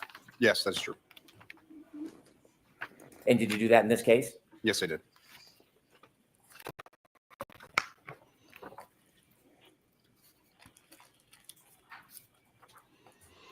Did you create a document of chats between the phones of the defendant and Mr. O'Keefe for after midnight for the evening hours of January 29, 2002?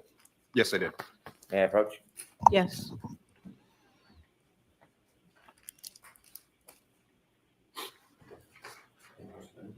I'm good.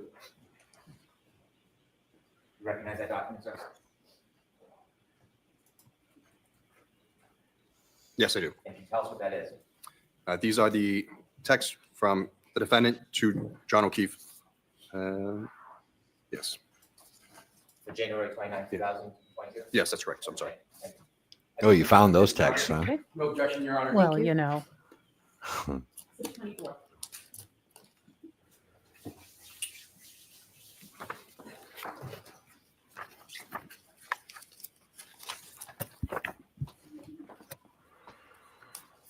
Did you identify or specify chat messages between John O'Keefe and a person named Jen McCabe?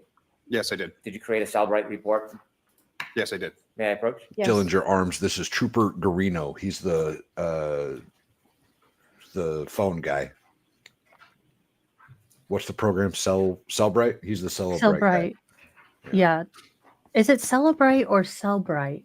I've heard both. I've seen both. I'm not really sure, if I'm being honest. Well, because you know I like to pronounce things correctly.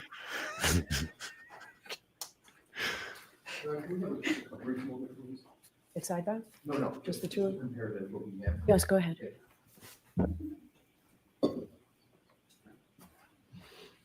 And yes, for anybody that doesn't know, Trooper Garino was also in charge of the Sandra Birchmore phone situations and couldn't find something like 35,000 text messages between Birchmore and Can I that just say I shit can't wait cop for that murderer. trial. I just want to see him burn. Do you recognize it? Oh, he's gonna. Allegedly in he's Minecraft. screwed.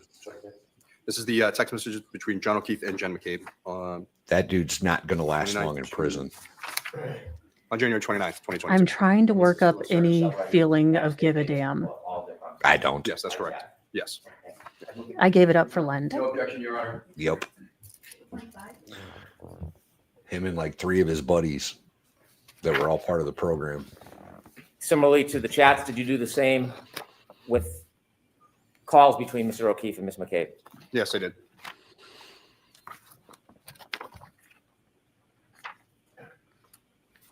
May I approach, Your Honor? Yes.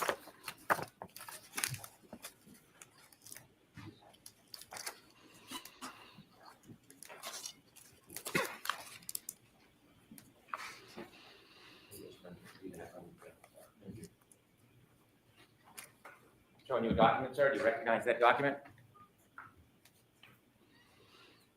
Yes, this is the call log between John O'Keefe and Jen McCabe for, just want to make sure I get all the dates correct, just for January 29th, 2022. Good evidence, Your Honor. Okay. No objection, Your Honor. So the day they found him, The 26th.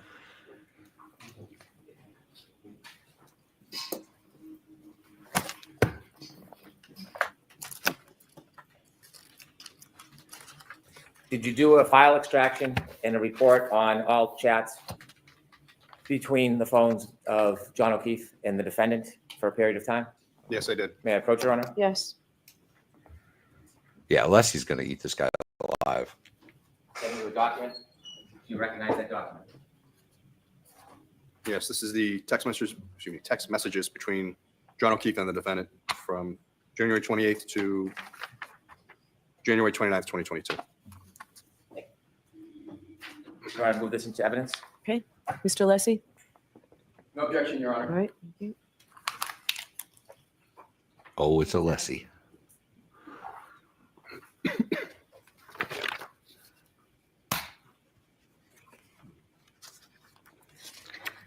I Did will you say, have an Alessi has grown on opportunity me. to make a report from I like some of the Alessi data a lot. from the defendant's phone A whole lot. from January 29, 2022? What are you referring? I did make some reports from the defendant's phone. What's a call log report? Again, the call log report is the calls that the party makes to another phone. So it's going to show everyone they've called or attempted to call. May I approach, Your Honor? Yes.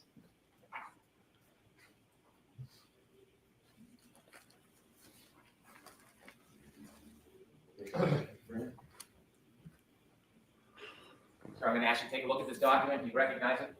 Yes, And could you tell the jury what it is? it's the call log from the defendant's phone for January 29th, 2022. It looks like everyone's she called. Introduce this as an exhibit, please. No objection, Your Honor. Thank you. The 28th. What we just introduced into evidence is the entire call log of calls to anybody and everybody to and from for that period of time. Yes, That's fair to say? yes, that's correct. And then can you further isolate calls between just two parties? Yes, you can. You can search by phone number or name. And did you do that with the defendant's records for some parties? Yes, I did. Did you isolate phone calls between the defendant and Ms. McCabe for the evening of January 29, 2022? Yes, I did. May I approach? Yes.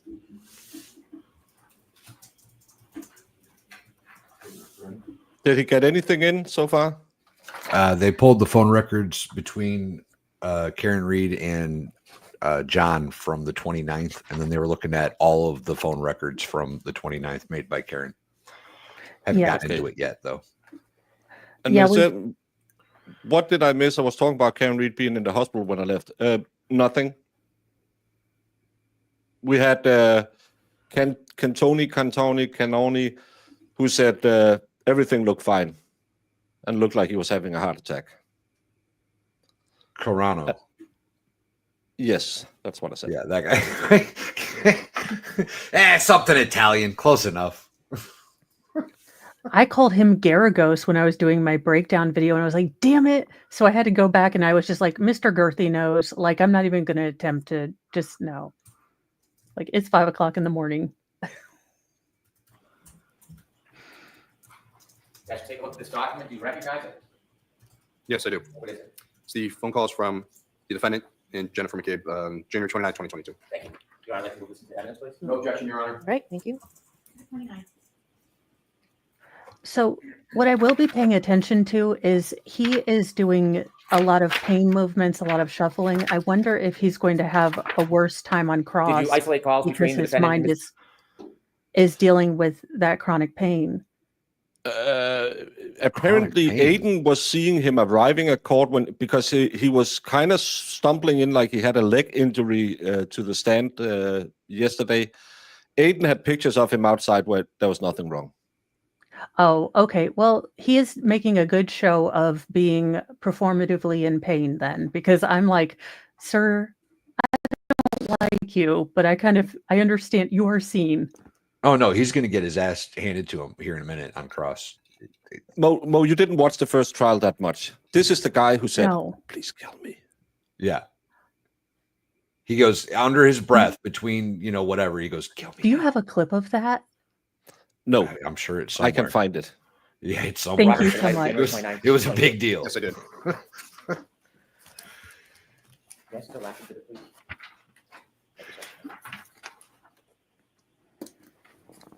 It's like a lull in the trial, and he's like, Yes, I do.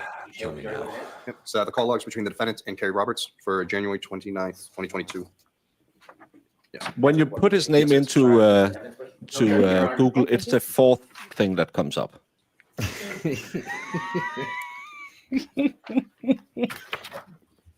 Did you have an opportunity to isolate and produce a report for all? Did we Chat get a between- Rackets update as to whether he has nostril envy? Ooh, I should ask him. Yeah, because inquiring minds like myself want to know. I'm gonna ask Also, him. would both of these men bogard the stash, so to speak? Her defense argues she was framed today. So to move That meant it could not have been John O'Keefe moving with his phone at 6:15 and 36 seconds, correct? That is correct. It had to be somebody else, correct? Yes. Trooper Guarino says Reed called O'Keefe him.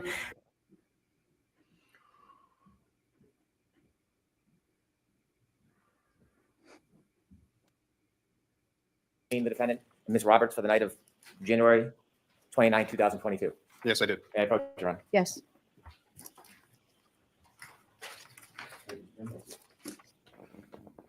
For handing you a document, you recognize that? Yes. And you can share with the jury what that is. This is text messages between the defendant and Kerry Roberts on January 29th, 2022. Will this be evidence, please? No objection, Your Honor. Okay. Jurors, this is the way we have to put evidence in cases in Massachusetts, okay? We'll see if we get a response. Did you have an identity? As well. Yes, I did. Material that you reviewed from the defendant's phone, is that consistent with what you observed in Mr. O'Keefe's? Yes, it is.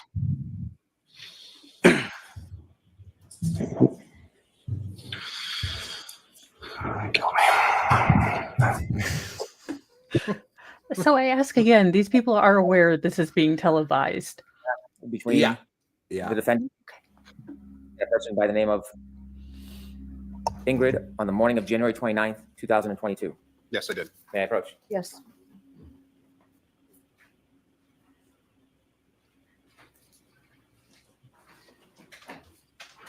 What is up with the Jerry Lewis facial Olympics going on here? Look at the document, you recognize it? They're not Yes. used to being on Yes, this is on a camera. conversation I between guess. the defendants and looks like a group chat between Ingrid Curtis and Bill Curtis. Did you make that report? Yes, this is on January 29th, 2022. Thank you. And will this be evidence, please? No objection, Your Honor. Thank you. Who are the Curtises?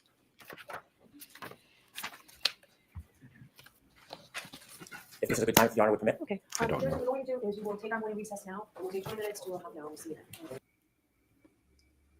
So, morning Take recess. 20 minutes to That half was- an hour? Jesus.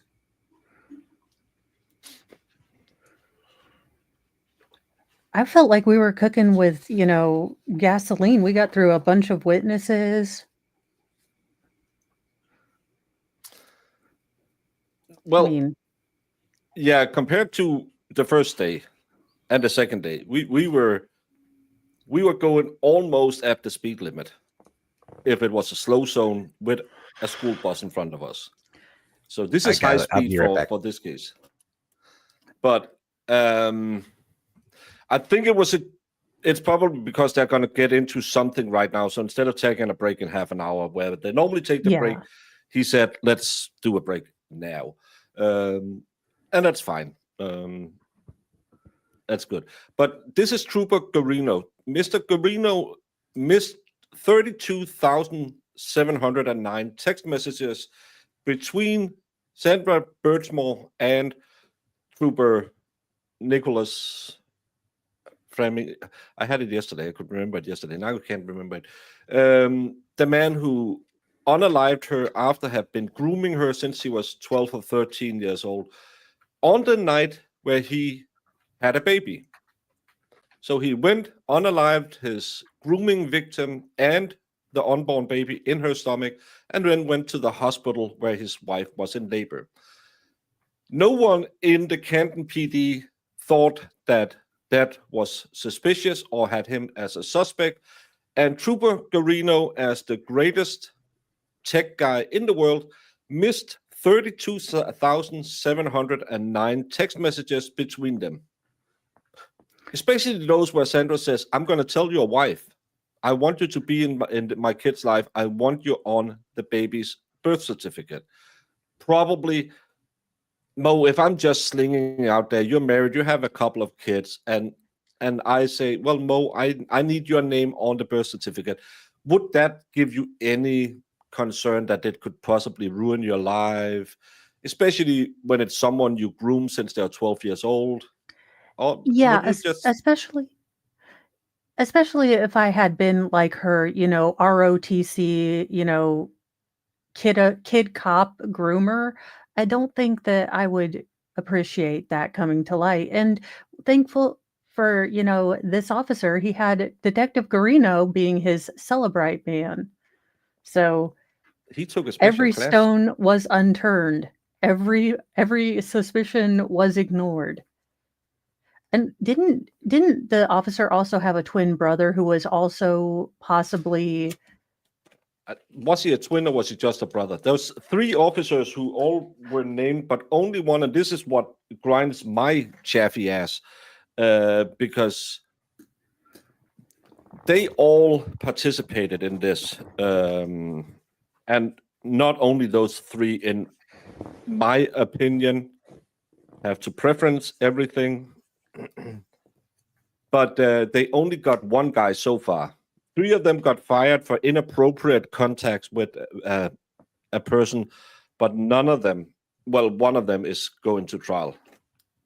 But the rest of them, yeah, even his brother hasn't been snatched up yet. How would you feel about if America shared custody of Greenland and we let most of Greenland stay normal, but instead we also partition just a bit of the island for an open air prison for all of these gross people? Well, don't look up sexual assault rates in Greenland. I won't tell you about what you're buying until you have bought it. It's kind of like, that funky smell in the basement of that house you're looking at. It's just because I farted. It's not because it's got a lot of It's all good till the radon test comes back and you're in, Chernobyl.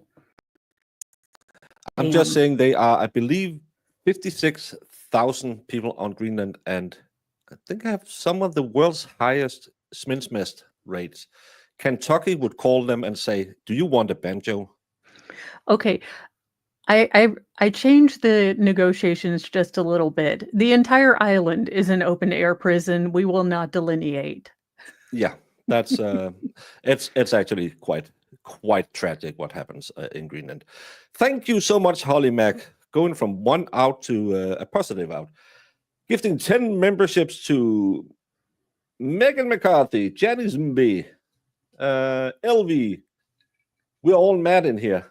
Truer statement haven't been said. Kilo, Charlie, Tango. Crash Daddy's Cannon. Indigo Luna. Amateur V. Sumo. Beats Breezy. I think that was it. Someone has had a question. Was Garino disciplined for this or not? No, he wasn't. Because still to this day, the state hasn't brought charges against Farwell. It's only the feds. My theory is they were looking into that, and then Karen just popped up on their radar. I know Plevin, who I normally go to get all my facts, 100%. Him and Wendy Murphy are my two leading providers of facts. He claims that the Karen Reed case started with them calling and say, hey, can you spend a couple of million just looking into a case because we have a bad case and we will really want you to sway it. Yeah, sure. Because that's how the DOJ works. That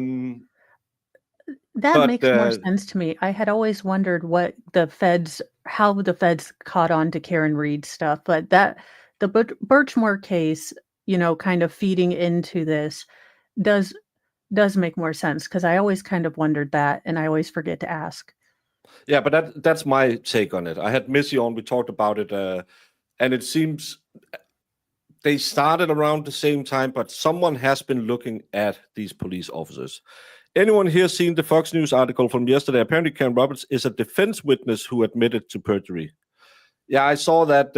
I think they changed the headline, but I'm not sure. I did see it and thought, come on now, you're doing good work, and then you make that mistake.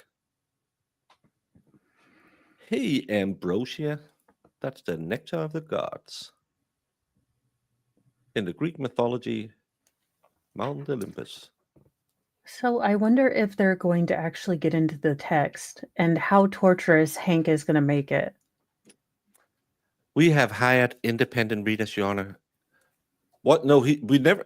Did we get a ruling on the motion to have independent readers? Yes, she said that would not be allowed. So I think he will be reading them in. Okay. Because I believe Bev ruled on that. I want to say yesterday. I do have the motions written down, but as everything is confusing in the. Are you but kidding? I do believe yesterday. Yeah, that motion was denied. It was denied. Yeah, but it's so hard because it's just, hey, yeah, I'll allow it. I'll deny it. I don't know. Yeah. Yeah. Oh. Garino is still employed. He's one of the few guys who didn't catch any flag, as I remember it. He didn't even get holidays suspended. He did make a comment yesterday about that I found interesting. He's like, I know very little about the cases. I only pull what the detectives ask me to pull, or the officers ask me to pull. So I guess he's kind of got a cop-out excuse there. Okay. It wasn't his fault. He just found what he was told to find. If every trooper is trained on Cellbrite or whatever it is, why do they need a dedicated, officer for this? Redundancy beyond redundancy. No, actually, it makes sense because it's such a tedious task, and they've only got so many Cellbrite machines, right? So they've got one guy dedicated to just switching phones in and out, basically, and pulling whatever reports the detectives want. If they want. Yeah, and it's also everyone can use them, and every cop will be instructed. Every cop in Denmark knows a Cellbrite, or every investigator in Denmark knows Cellbrite because they use it so much. It's the gold standard. But in this case, there was a bug in the system, so they had to get that weird guy who's a sales rep, but is the most bestest ever guy in the world, who wrote the entire Cellbrite alone, even though he never wrote a line of code. They have to have him in. Judge Beveridge couldn't be a snottier smunt if someone blew their nose in her underwear. Jamie, that's smuntanese. Ask Mo to interpret. Did we ever get a ruling about Birchmore stuff? I don't remember if we did. It's a federal case. We don't know what's going on. He's in prison. He's been in prison since, I want to say, November. But from there on, we won't be able to cover the case. We can't do much other than just what comes in the newspapers. So federal cases aren't televised. But he's in prison. No case has been started yet. I do think we need to start thinking about changing that. I think with more people interested in the federal cases, I think that there could be an argument made that the public is entitled to be able to watch these. Well, good luck with that. I agree, but good luck with that. Yeah. I don't know if you know beautiful this or world. not, Mo, but the federal government really doesn't like to give the people back the power, right? They don't like when people know Which what is they're why doing. when I am Empress of New America, in the penal colony of Greenland, things are going to be different around here. And Amanda says, who was the copper who lost 5 vacation days? I believe Garino lost 5 days. No, not Garino. Bukaki lost 5 days. The Albert lost 3 days. And it was just a joke when he said he lost his bats and his gun. Come on now. Who hasn't said that? Can you just drop it in my mailbox? Everyone could tell. It was a laugh a minute that day at the station. And then you had, who was the guy who was also in the text messages? Fanning. Tully. I think Fanning got reprimanded as well. I can't remember if he lost days. But Bukaki and Albert lost days.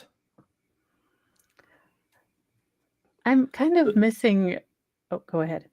So Tully was rehomed for literally a few weeks, but Meatball missed him so much and brought him back. I don't think Tully is back, but he's apparently still on every investigation. Because Tully used to work for the DA's office, even though he's a cop at Massachusetts State Police. Yeah, he's a Massachusetts State Police officer, but he worked for the DA's office. And because he did such a piss poor job in this case, he was bounced back to the MSP. But apparently he sits in on every interview the DA has with all the witnesses when they're just talking about their statements and making sure that they remember everything.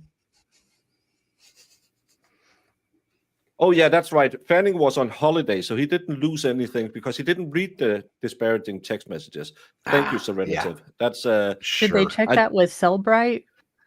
It was they were left on not even read. It was on WhatsApp, and the little check marks didn't even turn from gray. It's all Proctor ridiculous. was the only unpaid, then sacked. Fanning, they either found not guilty or innocent. Yeah, he didn't open his text messages, so he was innocent. The only guy who caught any flack for this is Proctor. Because all of these officers, I don't know what is a good pay in America, but all of these guys, I will bet you, was raking up overtime pay out the wazoo the second they came back home. Some of these police officers makes $250,000 a year. Yeah, somebody did I saw it a while back. I don't remember the exact numbers, but Brian Albert, I think, was one that made something like $250,000 in overtime a year. Yeah. It's like, what the hell is going on up there? Y'all are just giving taxpayer money to crooks, man.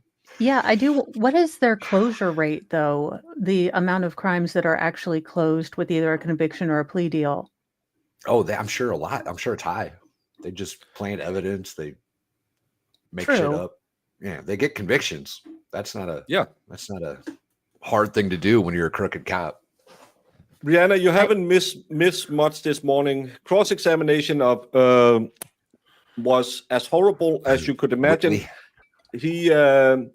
He only said what he said for the first time yesterday because he thought that when he said it the last time, he was asked to not say it because he was asked to be brief, so he didn't want to say it. But when he said it yesterday, he meant it like it was for 3 years ago, even though he never mentioned it before, but it wasn't because he didn't want to do it. But yeah, he didn't really say what he said yesterday because that was just something he said. If you found that confusing, go back and watch 45 minutes of him trying to say the thing he said yesterday wasn't actually the thing he heard. But the lip smacking and the went away real fast. Then we had two people to just introduce cameras from the two bars, and we had Mike Camarino to say they were out drinking, and they really tried to make him say Karen was a C word, and he said they were arguing because John was mad she bought a plumber and a nice sweater for Kaylee. They claim 90%, including jealous. Sandra and Karen. 90% isn't that high. Pretty high. He was just paraphrasing. Yeah. Yeah, he was asked to make a definitive statement, and he said, "Well, I was paraphrasing." So you didn't say it. Well, I was asked to be brief, but you never heard Karen Reed say that because you never said it before. You said that for the first time yesterday. Yeah, your memory is as good now as it was 3 years ago. Better. That's we need a wheel of excuses. So my memory is better now. I was paraphrasing. It was unintentional. I mean, what Not else have we heard? Intentional. Oh, I'm sorry, not intentional. Is it illegal to lie to the cops? I think that was a good one. The question confused me. Yeah. And words are hard, I think. Marissa has spent way too much time on NyQuil because she's turned into Zach.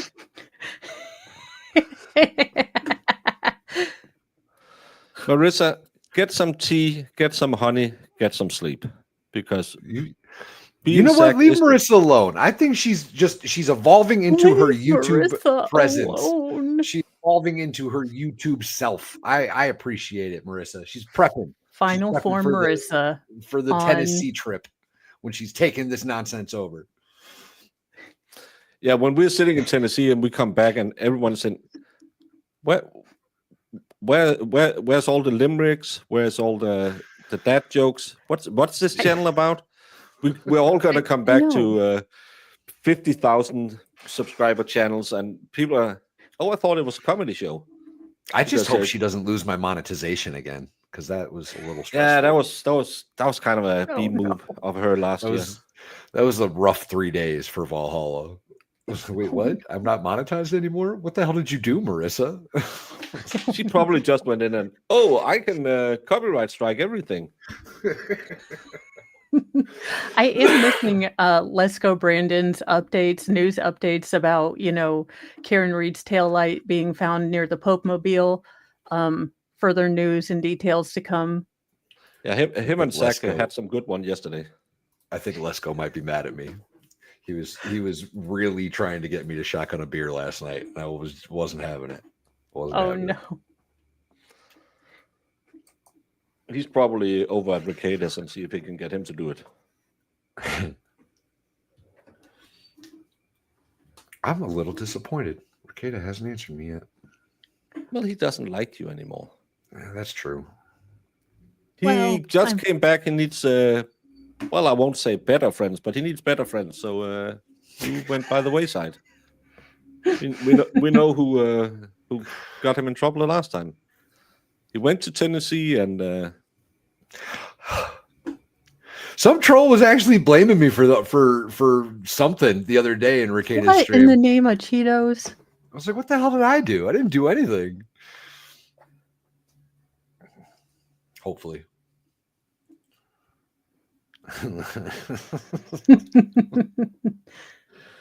I didn't do anything, man. Leave me out of it. The more I hear what John was mad about with Karen, the more I don't like John. I think he was an opportunistic womanizer who was using Karen to take care of his kids. Karen can buy me donuts. If we are probably going to get to those text messages. I read them in full the last time, and they paint a picture of if someone was a little jealous, if someone was a little domineering, it wasn't Karen. Remember when Corano said they were always together. I hope that plumber fucks you then. I just woke up at 4:30 in the afternoon because he had a hangover and he was going out drinking again. He seemed like a party boy who had 2 kids dropped on him and did the best he could, but it was never, the dad style wasn't for him. That's what I kind of got out of it. There's a difference between the reality of everything that is involved in taking 2 traumatized kids and like wanting to be that good person. I mean, that is so much responsibility. It is a complete 180 from his former life. And I think he was not handling it well, but I don't think anyone would. Lesko's in chat. He did the lurk prompt. He's here. Oh. I haven't seen it. Brandon isn't here. Brandon don't love us no more. He's here. I just told you he's here. He was just in chat like 2 minutes ago. Scroll up a little bit. Nah, can't see him. I don't know. Let's go. If you could add a Pope update, that would be awesome, just for me. Still with the white smoke, no black smoke yet, or vice versa. I don't know. I don't know which one's supposed to be first. I'm What on did the Batman 13th say to step of Robin recovering before they got Catholic. in the car? Robin, get in the car. Oh, Jesus Christ, Marissa. We need to work on your.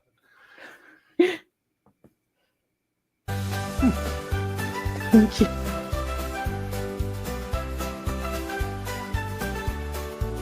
The hematoba dark and white bloomed where John was left outside. The hematoba and trees alarm, not from a fall, not from a charm, not from an arm in some old bar, but from an arm. Oh, that's great. The hematoba tells it plain, this Bruce was born from more than rain.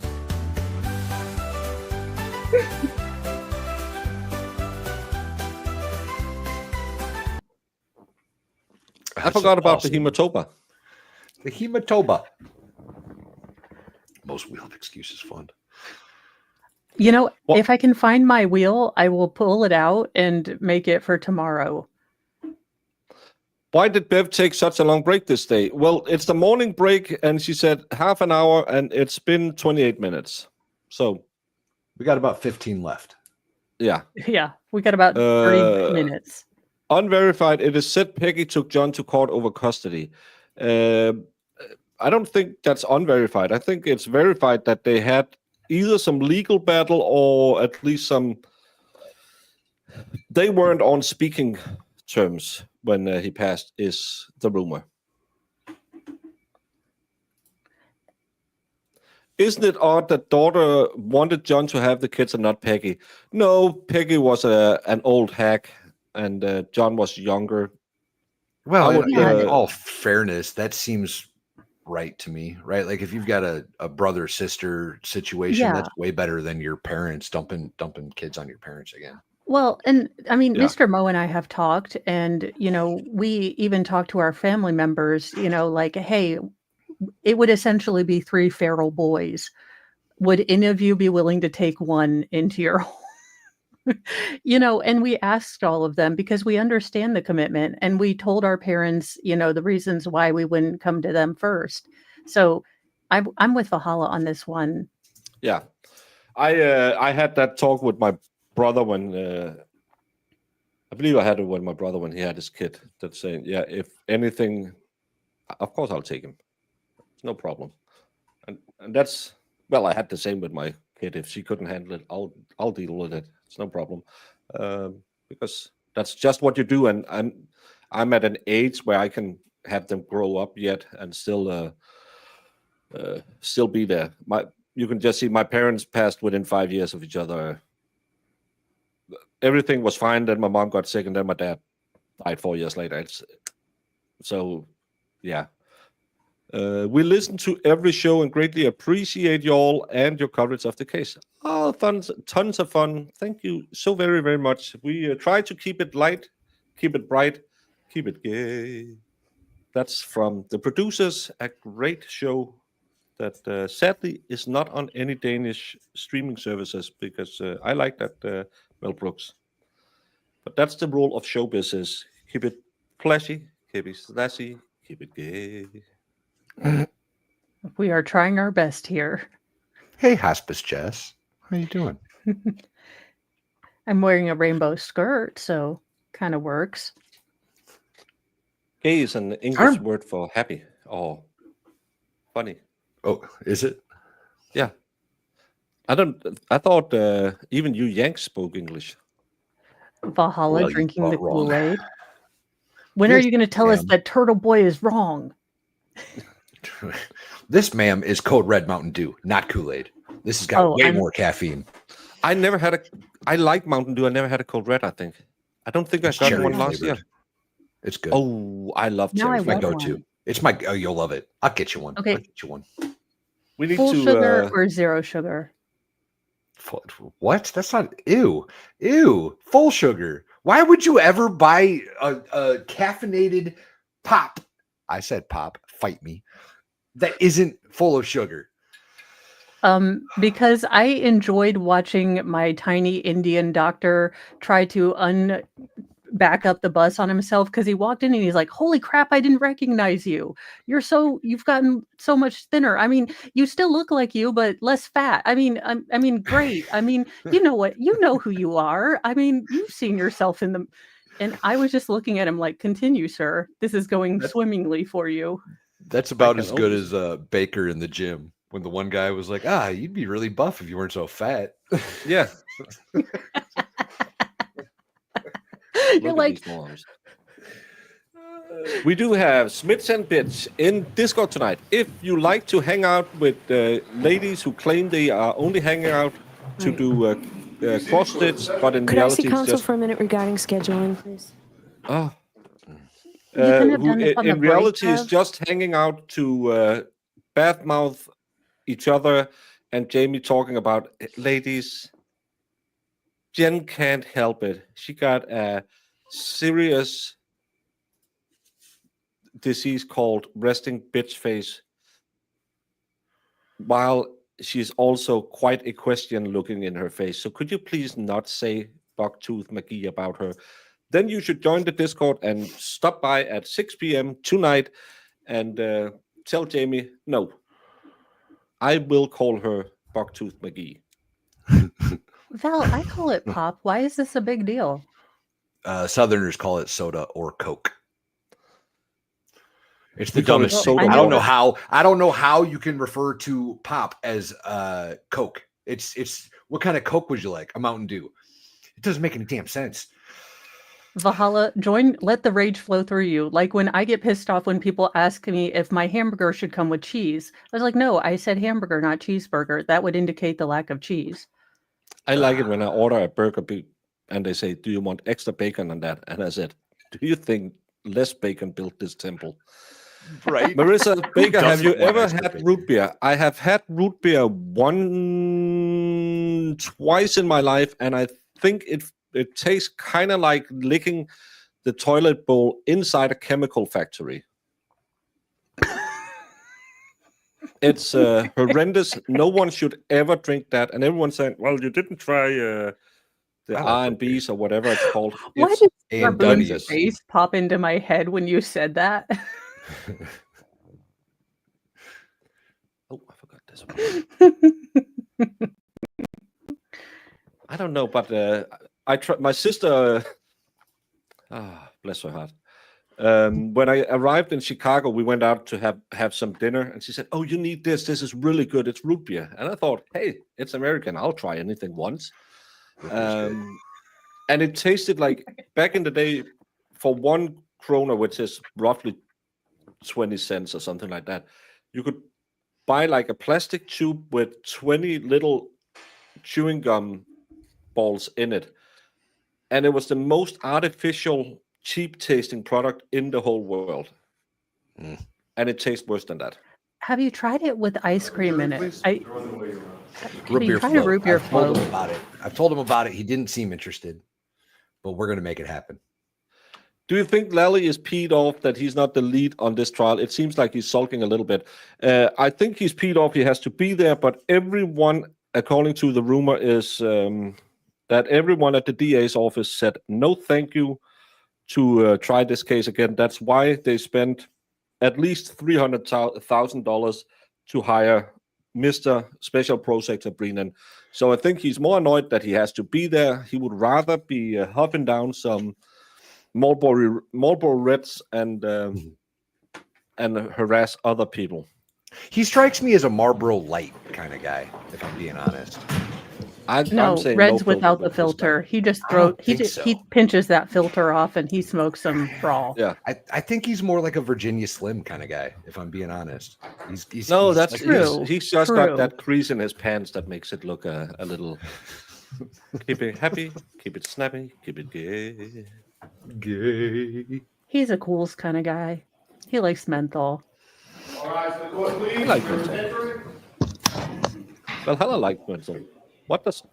What's she implying, Well, Valhalla? What? I was just joking because it's minty. He likes to be professional and smell minty instead of smoky. Menthol? I smoke menthols. Yeah. Yeah, I wasn't implying anything, but he wanted to smell She was professional. implying. Good afternoon. Just a few more items I'd like you to recognize. Sorry, the rules are after 10, it's in Denmark, we have before noon. We have morning, before noon, then you have afternoon. That's But how it noon works is- across the world. Yeah, but I don't think America really have before noons. You have morning, noon, afternoon, and evening. But we have before noon. That's from 10 to 12. And he just said good no, that's the afternoon, and morning. you are not legally allowed to say good afternoon at 11 o'clock. It's not even 11 o'clock yet. I know. It is if you do Garino Look, math. you Garino guys- math. He's going by McDonald's math. They start serving lunch right 2 minutes from now, okay? If it's lunchtime at McDonald's this afternoon. I thought it was 10:30 at Yes. McDonald's now. I haven't been to McDonald's in a while. I don't actually know. Yeah, pre-noon. Showing you an envelope. Do you know what's in that envelope? Yes, it's the raw data extraction of John That's O'Keefe's fair cell phone. tax cut. All right, ask it to be marked simply for identification, please. Okay. The document that provided us the phone calls between them on January 29th. Yes, that's correct. And separately, you also provided a document that included all of the That's what I thought. chats or text messages between John O'Keefe and the defendant on January 29th, 2022. Yes. It also included the 28th. Thank you. Yes. And in that compilation, did you put together or do you create or review a PowerPoint of those? Yes, I did. And what was the point of that? Just to show the texts and calls in a chronological order, because that way you're not looking at two different documents, trying to compare and contrast the calls to text messages when each is coming in. And did you begin that PowerPoint presentation with a call at 2:16:10 on January 28th, 2022? Yes, that's correct. And are there additional? Are we going to have PowerPoint for the rest of the day now? Oh no. Okay, can we just watch Kill the me. cat lawyer? Yeah. Chats or text messages earlier that morning? Hospice, yes, you came for the jokes. You're getting the PowerPoints. It's kind of like Timu fun time. Yes, there's a handful starting around 9:45 a.m. May I Yes. approach, Your Honor? Yes.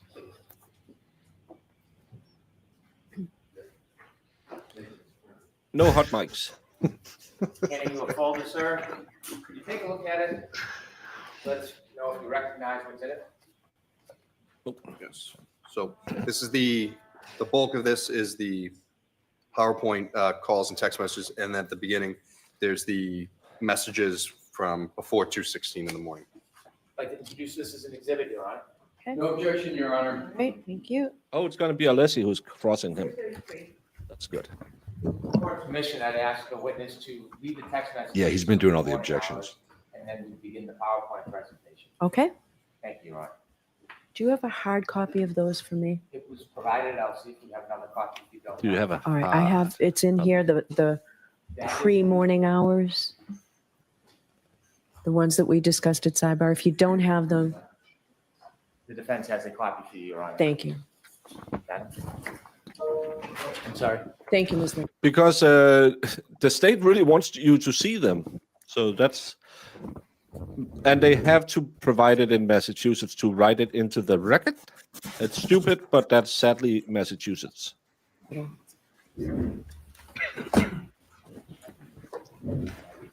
Okay, thank you. Pre-morning for Bev is when the White Claw runs out and she passes out.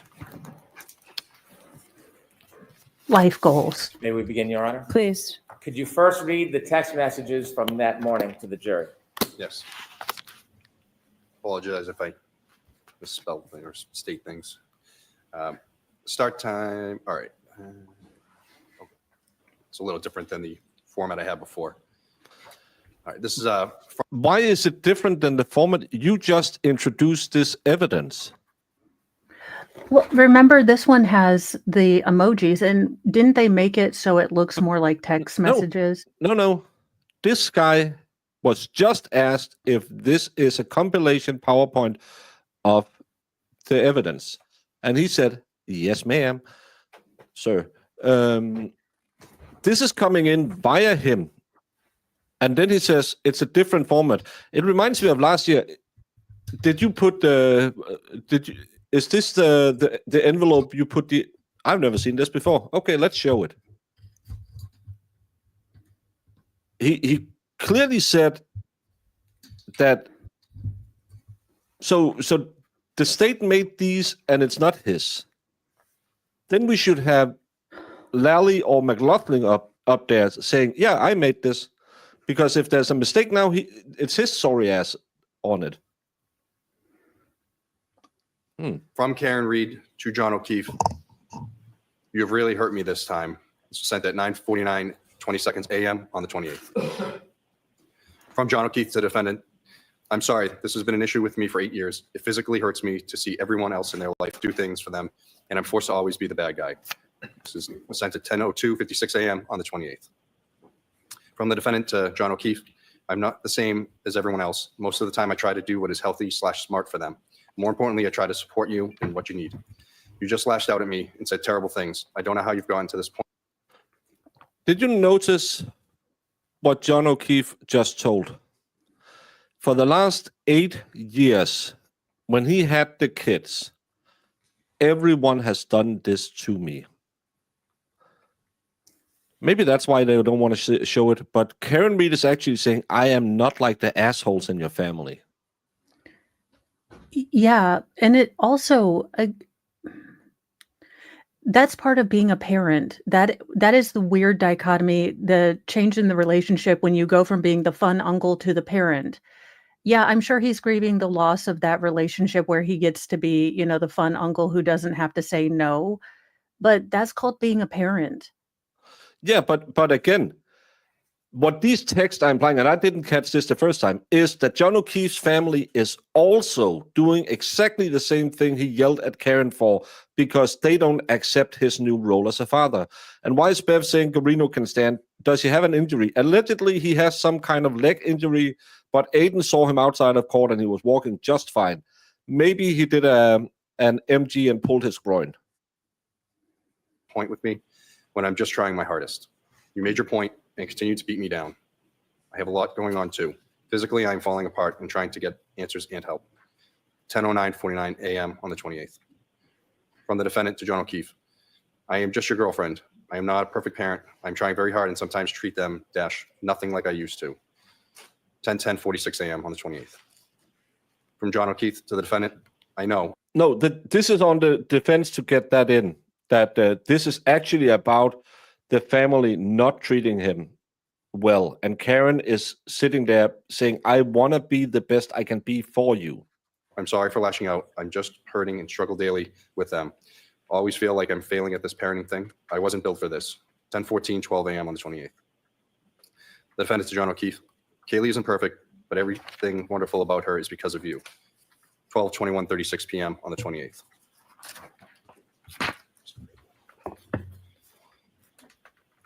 From John O'Keefe to the defendant, an emoji is sent at 12:21:59 on the 28th. From the defendant to John O'Keefe, it's true, I know she's her mother's daughter, but she wouldn't be so bright and successful if she lived with anyone else. 12:22:51 p.m. on Again, slacking the family. John said she wouldn't be so bright if she was living with anyone else. the 28th. From the defendant to John O'Keefe, wow, Kristen just sent 2 back-to-back messages to not lose your faith in the kids. 12:31:28 p.m. on the 28th. From the defendant to John O'Keefe, or in yourself, at 12:31:41 p.m. on the 28th. From John O'Keefe to the defendant, there's 2 emojis sent at 12:32:06 p.m. on the 28th.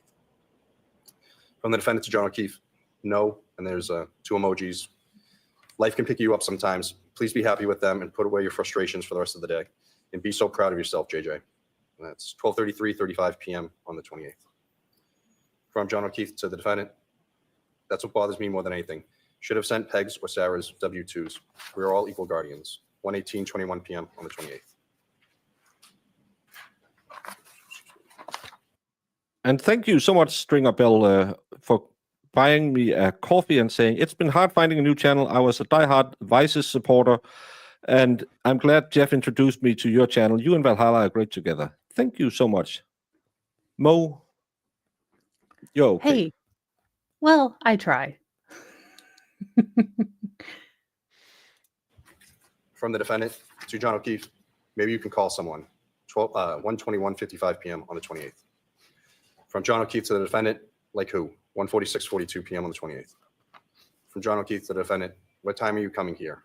1:47:38 p.m. on the 28th. From John O'Keefe to the defendant, it's another emoji sent, 2:05:30 p.m. on the 28th. From the defendant to John O'Keefe, I don't know what time, feel kind of out of it, just trying to clear my head, 2:06:07 p.m. on the 28th. From John O'Keefe to the defendant, he writes, okay, 2:06:25 p.m. on the 28th.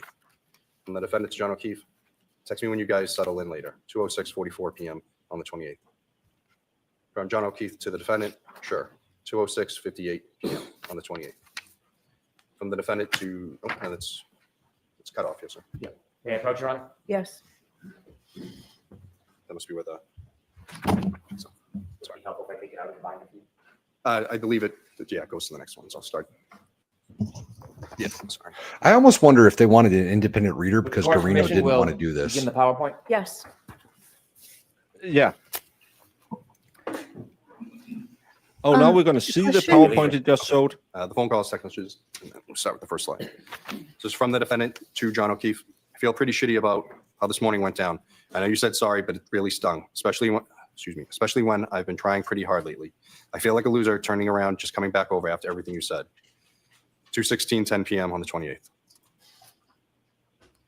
From John O'Keefe to the defendant, not sure what you want me to do. I said I'm sorry and I was out of line. If you prefer to stay home, I totally get it. 2:17:16 p.m. on the 28th. From the defendant to John O'Keefe, things in my own life have been difficult too, 33 p.m. on the 28th. From John O'Keefe to the defendant, I know, 2:17:40 p.m. on the 28th.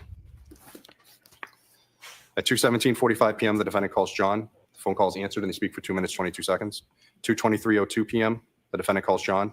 It's again answered at 1:00, and they speak for 1 minute, 2 seconds. At 2:24:17 p.m., the defendant calls John, and the call is rejected.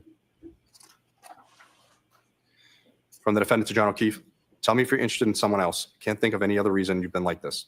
2:25:18 p.m. on the 28th. From John O'Keefe to the defendant, nope. 2:25:33 p.m. on the 28th. From John O'Keefe to the defendant, things haven't been great between us for a while. Ever consider that? 2:26:03 p.m. on the 28th. At 2:28:40 p.m., the defendant calls John. That call is rejected. Mr. Greeno, can you explain to us the difference between not answered and rejected? Yes, so if the call is not answered, that means the call rang out and goes to voicemail. If the call is rejected, that is someone actively hitting the send to voicemail button to disable the call, to stop it from ringing. From John O'Keefe to the defendant, kids are here, not in the mood to talk. 2:29:03 p.m. on the 28th. From the defendant to John O'Keefe, so you're not into it anymore. That's fine, but I don't want to keep trying and you keep treating me like this. 2:29:12 p.m. Sorry. Fuck. What the hell, man? 2:34:11 p.m. on the 28th. I was trying to stop. I'm just an idiot. We read all of these texts last time. They didn't. John sounds like an asshole in these texts. Yeah, he kind of does. Yeah, I mean, Karen is like sounding, again, she's kind of bringing up a valid point, like, hey, I'm trying my best and you just jumped down my throat. Now, when he said, okay, I'm sorry, in my opinion, do you just let it lie? Maybe, possibly, unless you... Mo, but this is normal. I know you have never been in a stuff. relationship with a woman. When she's in what we men call a mood, especially because we know what's going to happen next day.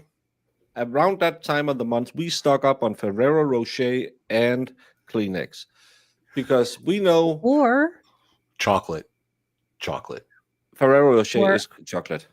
Hey, okay, some of us women know when we are behaving like jerk faces. Mr. Mo called me out on it yesterday. I was stressed out, and he was the sixth person to interrupt me when I was trying to do the breakdown video. So I acted like an absolute butt to him. And he's like, hey, you're being a jerk face. And at first I thought, well, I'm just not going to talk to him for 3 days. But then I looked back at it and I thought, you were kind of being an ass. So I apologized and said, I'm sorry I was being an ass. I was stressed out. These are the reasons. That doesn't excuse it. Breaking news. Kerry chats with Officer Bat Garino's car Bat guano. That's funny. That's funny. Taillight pieces found in a breadcrumb trail from the scene to her home. But thank you. But let's just, Mo, until you have been in a female-female relationship and you have experienced this, sometimes when you really know this is just going to end up, we could just get the arguing done already because it's going to blow up. It's I know it's 2025 and there's absolutely no difference between men and women, but nothing. Mrs. Valhalla told me this morning that Nike is now, I guess Riley Gaines discovered that Nike is doing some kind of a medical trial to decide whether or not, I'm going to get the words wrong and I don't really care, men that take hormones and claim to be women perform at the same level athletically as natural women now after so long. I haven't looked at the details, but yeah. But cringe. When we have these, we call them feelings thrown at us. We know this is just because she's feeling something about herself and she wants to get it out there. So we'll just start the argument and then let her blow up and then buy the chocolate and say, I'm sorry, honey, it was my mistake. And she says, no, yes, you're Dirkfest. You're lucky I didn't leave you. And no, we don't. So what we're discovering is Mo has a functional relationship and Baker has dealt with absolute cahoons. I'm just saying that I have more than once I thought I'm just gonna pull the pin on this hand grenade or it's gonna roll around in the truck all day long. It's gonna blow up at some point, and I rather never in my life have I ever wanted to do that. But I'm a non-confrontational kind of inside cat. Like, let's let sleeping dogs lay. I will jump over this landmine and this eggshell and this Goonies trap. But we are just Baker's like, I'm gonna step on this one. We're going for it. Baker's like, oh, I see your last nerve is on fire. Poke. I just find it way more easy to say, yeah, you're right. Yeah, let's fight. And then get it out of the way. And then when she comes back 2 hours later and say, I was a bit harsh, I'll say, yeah. I'll go silent for days. John O'Keefe's the defendant. You can fight if you want to. I've got no part in this. 2:34, wait till you're p.m. done. On the 28th. Oh, these emojis are new. From the defendant to John O'Keefe, then stop starting with me. 2:34:20 p.m. on the 28th. 2:34:29 p.m. The defendant calls John. He rejects the call. Well, I am desperate. John O'Keefe to Karen, the defendant. I'm not answering. Stop calling. 2:34:42 p.m. on the 28th. See, if he had just taken a call, argued with her, answer nothing had happened. How you treated me earlier. 2:34:43 p.m. on the 28th. 2:34:54 p.m. The defendant calls John. That's rejected. I'm just saying this won't be easier by rejecting the phone call. Oh no! Right Every time now, he rejects her phone call, she's dyeing her head a shade darker red.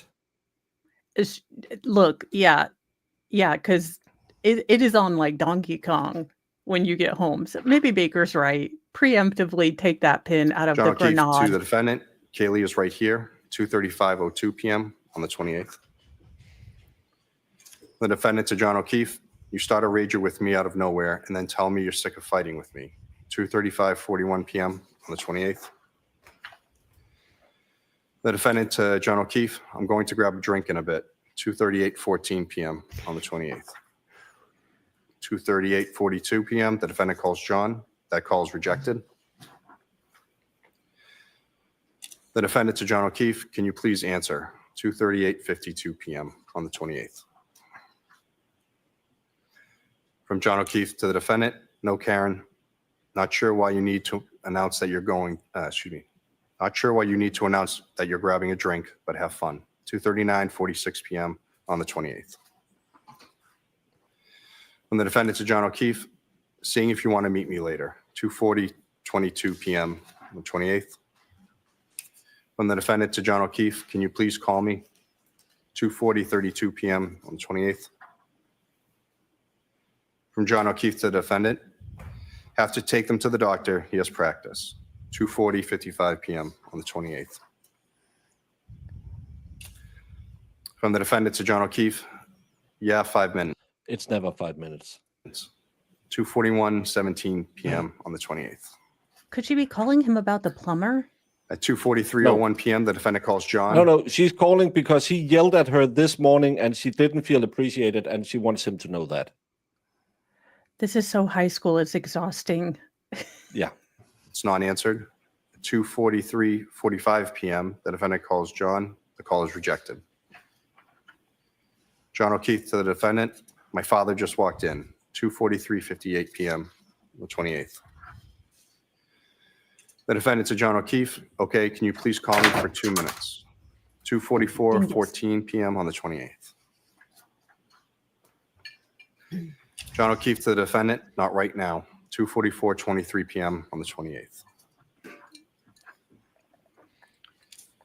The defendant to John O'Keefe, I'm there when anyone else needs me. 2:44:26 p.m. on the 28th.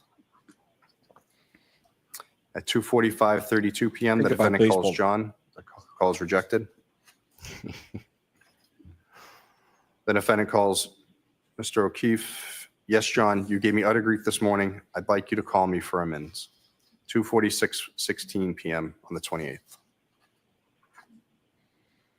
The defendant to John O'Keefe, I've been trying to get over the hump with is arguing, and now you tell me you're not into doing things, and you don't want to fight weekly, but fly off the handle at 8 a.m. with me, like you're setting me up to fail. 2:47:08 p.m. He can't. Why are they reading this? John is an other to her. So he's not reading it. He's so monotone that it doesn't have any of the impact that I think it is. And he's going through it so fast.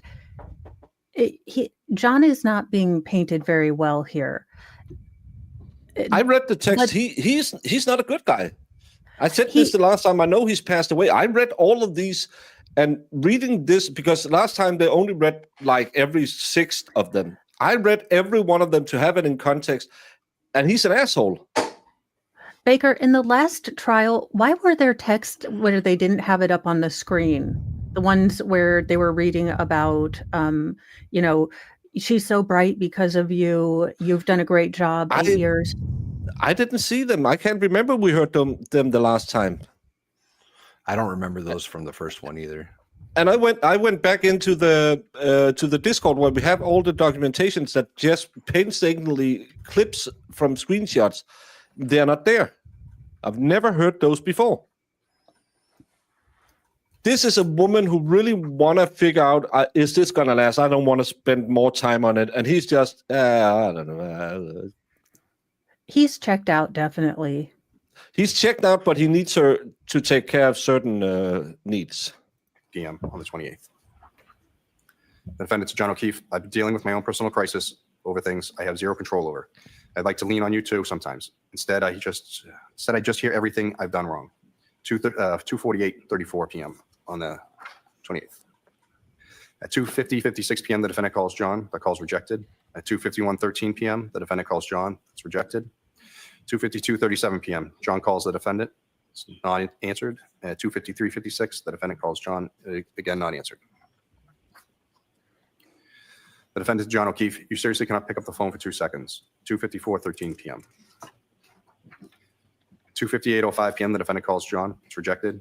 At 2:59:13, John calls the defendant. The call is answered and they speak for 4 minutes, 59 seconds.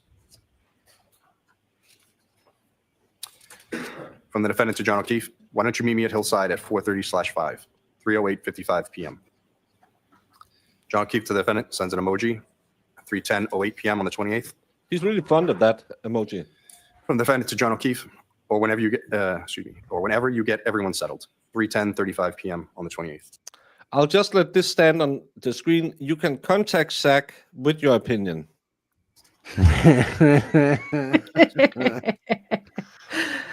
Ah. From John O'Keefe to the defendant. Like I said, doctor now, and he has practice till 6. If you want to go start drinking, then go for it. 3:36:21 p.m. on the 28th. The defendant to John O'Keefe. I didn't know the times of his practice. 3:36:40 p.m. on the 28th. And the defendant to John O'Keefe. I just want to give you space at the house without me there. So rather meet you out than meet at the house. 3:37:01 p.m. on the 28th. John O'Keefe to the defendant. Yeah, well, now there's a 72-year-old taking up shop on my couch. 3:37:36 p.m. on the 28th. The defendant to John O'Keefe. Yeah, that too. 3:37:46 p.m.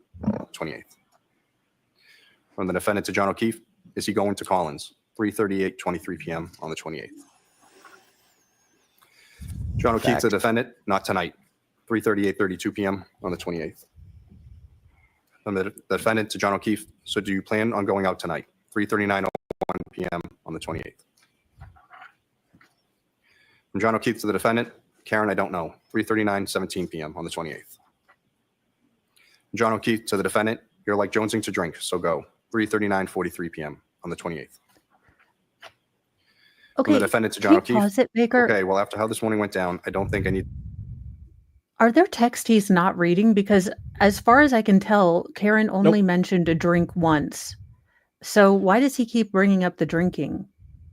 I just wanted to make sure I hadn't missed something from the other trial. They want to imply, well, again, I only get all the material from Plevin. They want to imply she's a heavy drinker and she wanted to drink in the afternoon. She says it, and I kind of read it as John really liked to go drinking on Fridays. We heard that from the Canton guy as well. So she's trying to get on his good side and say, hey, can we go have a beer? And then, because she didn't know the dad was coming over, he was going with the kid to practice. Yeah. And I don't know why he keeps going back to the drink, because she just said, I'm going to grab a drink. In my reading of it, to kind of say, I know you like to drink as well, so maybe I can lure you with my female wiles at a bar. That's how I read it. It's not because she want to get drunk, it's because she knows there's a higher likelihood that if he's going out drinking, he would probably say, could you come over so I could body slam you later? I guess I just hadn't heard all of these in the last one, so I was trying to see if maybe I'd missed something. Did I hear it right? He had a 73-year-old asleep in the sofa. Yeah, his pop came over on Friday. Funny, pop mom didn't come over. To be back over there with you, get frustrated at how I am with the kids. Has nothing to do with drinking. 3:40 p.m. on the 28th. From the defendant to John O'Keefe. I am paranoid now that everything I do with them is problematic. So rather see you for a minute without it, kids around. 3:40:24 p.m. on the 28th. From John O'Keefe to the defendant. What's your plan? At 4:47:16 p.m. on the 28th. From the defendant to John O'Keefe. Don't have one. 4:50:09 p.m. on the 28th. For John O'Keefe to the defendant, so still home, 4:50:26 p.m. on the 28th. The defendant to John O'Keefe, yes, 4:45 p.m. on the 28th. From John O'Keefe to the defendant, we just got home, waiting to see what Papa decides here, or else I have to get Patrick at 6. 4:59:45 p.m. on the 28th. But notice, after that 2-minute phone call, the tone shift completely. In the morning, I was, I don't know. Oh, where are we going? What's your plan? I don't have any plans. I feel like everything's wrong with the kids. They have that 2-minute phone call. I think Karen might be one of those I need confirmation women. And he said, well, you know, I love you. And yeah, I'm sorry I yelled at you. And she was like, oh, you still love me. And then the mood changes. Because this is nothing like the first text until the phone call. They were very, pick up the phone. Can't you understand I don't have time to talk to you? And now it's just let's make plans. Let's figure it out. And That's how I read this. Yeah, but none of this is out of like this doesn't get me to a point if I'm a juror and I don't know Karen Reed. All of this thus far has not gotten me to the point where I'm like, John, you son of a bitch. And she put her foot down to the floor and she, bacchanted, with malice. It just. Well, wait till the plumber comes up. True. The defendant is John O'Keefe. Okay. 5:01:55 p.m. on the 28th. John O'Keefe to the defendant. I think it's spelled psychotic what I am. So are you staying home or coming here? 5:02:23 p.m. on the 28th. From the defendant to John O'Keefe, waiting to see what you end up doing. I don't want to hang out at the house too much, like I said. 5:03:40 p.m. on the 28th. From the defendant to John O'Keefe, I think it's clear me around the kids. Excuse me. I think it's clear me around with the kids. Around is slowly killing our relationship, and our relationship is much more important to me. 5:04:16 p.m. on the 28th. John O'Keefe to the defendant. Well, there's a blizzard coming, so we'll be inside all weekend. 5:04:19 p.m. on the 28th. The defendant to John O'Keefe. It will be over by noon tomorrow. 5:04:44 p.m. on the 28th. John O'Keefe to the defendant. Don't think so. 5:05:27 p.m. on the 28th. Defendant to John O'Keefe. I don't want to keep having this constant conflict of the dynamic of the four of us. The harder I try, the more it kills our relationship as a couple. It feels like utter shit to be in that position. Rather just meet you out for drinks when you figure out what your night looks like. 5:06:45 p.m. on the 28th. John O'Keefe to the defendant. Well, I have no idea what's going on, so do what you want. 5:07:34 p.m. on the 28th. John O'Keefe to the defendant. Need to figure out what everyone here is doing. All I know now is Madeline is coming over. No clue about Patrick yet, or if Papa is planning on hanging it for a few more hours. 5:09:29 p.m. on the 28th. From the defendant to John O'Keefe. Okay, well, when you know the story, and if you want me to come up, let me know. 5:12:36 p.m. on the 28th. John O'Keefe to the defendant. No, Karen, you decide what you want to do. 5:13:18 p.m. on the 28th.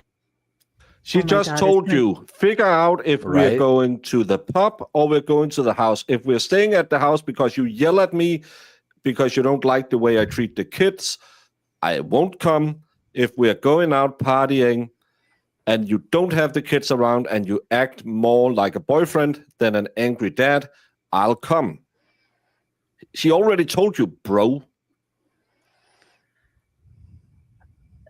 Oh my God. Is the next series of texts going to be figuring out what they want to eat for dinner? I know your heart isn't in this anymore. I felt it for a while, and especially lately. I'm willing to try more, but not if you approaching the point of indifference. If you want me to come up and you can head out for a while, then say so when you know what your father is doing. 5:14:23 p.m. on the 28th. John O'Keefe to the defendant. You come up and I head out. Really? Emoji. 5:15:48. John O'Keefe to the defendant. I've told you already, I don't bounce back as quickly as you do after we have a battle. 5:16:52 p.m. on the 28th. From the defendant to John O'Keefe, no, head out together with an emoji. 5:17:49 p.m. on the 28th. From the defendant to John O'Keefe, or meet out. 5:17:54 on the 28th. John O'Keefe to the defendant, gonna send Patrick to Collins tonight. They're picking him up around 7. Mike may hang out too when he brings Matt over. So why don't you just come over? 5:19:42 p.m. on the 28th. From the defendant to John O'Keefe, Mike doesn't want to go out for a bit. 5:20:20 p.m. on the 28th. From the defendant to John O'Keefe, John's I would dad. like to, in a shit day from the jump. 5:20:33 p.m. on the 28th. From John O'Keefe to the defendant, probably 5:20:39 p.m. on the 28th. From John O'Keefe to the defendant, I just got sober an hour ago. 5:20:56 p.m. on the 28th. Wait, he's been out taking the kids to doctors, to practices. Don't worry about that. He's got a badge. It doesn't matter in Massachusetts. You can drive drunk in Massachusetts as long as you have a badge. This is the big problem for me with these texts. He got into a hissy fit in the morning, probably because he was hungover, started day drinking, and got stewing in his own hatred on the couch. That son of a and she's just want to flash the money, and I'm here taking care of those kids on a police pay, and she just thinks she can come in and buy them with nice shirts and fingernails, and I have to take these wretched ass garden implements out to buy Reebok shoes. So I'm gonna fall asleep on the couch now. She calls me again. I'm hanging up. And now my dad's coming over. Just got drunk again. He got sober at 4:30 in the afternoon. That's when you normally start getting drunk. Well, so now this brings up a different dynamic to me. You know how the cheater is always the one accusing you of cheating? How they're always the one that's like, now this is making a different... Oh, nurse, be right back. From the defendant to John O'Keefe, I'll text you, hang with Mike for a few. I don't need to butt in. Text me if/when you think you may head out. 5:25, 12 p.m. on the 28th. From the defendant to John O'Keefe, can you send me Tim Zoll's contact info, please? 5:26, 38 p.m. on the 28th. John O'Keefe to the defendant, I paid the last bill. 5:27:08 p.m. on the 28th. From the defendant to John O'Keefe, you didn't have to do that, thanks. 5:27:43 p.m. on the 28th. From the defendant to John O'Keefe, are you really not going to accept my friend request? 5:32:33 p.m. on the 28th. From John O'Keefe to the defendant, an emoji on what, FB? 5:33:01 p.m. on the 28th. From the defendant to John O'Keefe, yeah, we've been going out for 2 years. 5:33:20 p.m. on the 28th. Oh, she's also been sitting at home getting real angry over little details. I just went on Facebook. He still hasn't accepted my friend request. This is a bad relationship. Yeah, this is not a good functional relationship. But why does it matter that he doesn't update his Facebook status? He didn't accept her friend request, Mo. So she can't see his... Well, maybe he had it private so she can't snoop around in his Facebook post, where Carrie Roberts has said, hey, John, or as I like to call you, Big John, remember junior prom? John O'Keefe to the defendant, I haven't gone on. You defriended me over a year ago, I believe. 5:33:48 p.m. on the 28th. Wait till she figures out he rejected her MySpace too. Carrie texted that they are heading out in a bit. So Carrie and her were friends. Didn't she say yesterday she didn't really know her? I said they weren't close, I think. Yeah, but she texted her, are you coming out tonight, sweet pie? We're going to drink. I always text people if they want to drink that I don't know. Out in a bit. 6:05:29 p.m. on the 28th. I don't feel special anymore. John O'Keefe to the defendant, okay. 6:14:55 p.m. I don't have your number. How could I text you? From the defendant to John O'Keefe, she's going to let know where. 6:17:51 p.m. on the 28th. John O'Keefe to the defendant, so you're going to meet them 6:18:12 p.m. on the 28th. From the defendant to John O'Keefe, just presenting it as an option. Wouldn't mind hanging out with them for a drink. 6:19 p.m. on the 28th.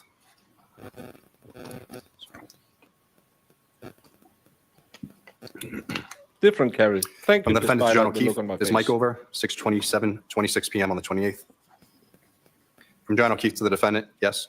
6:29:45 p.m. on the 28th. From the defendant to John O'Keefe, sounds you're like good with getting together tonight. 6:31:32 p.m. on the 28th.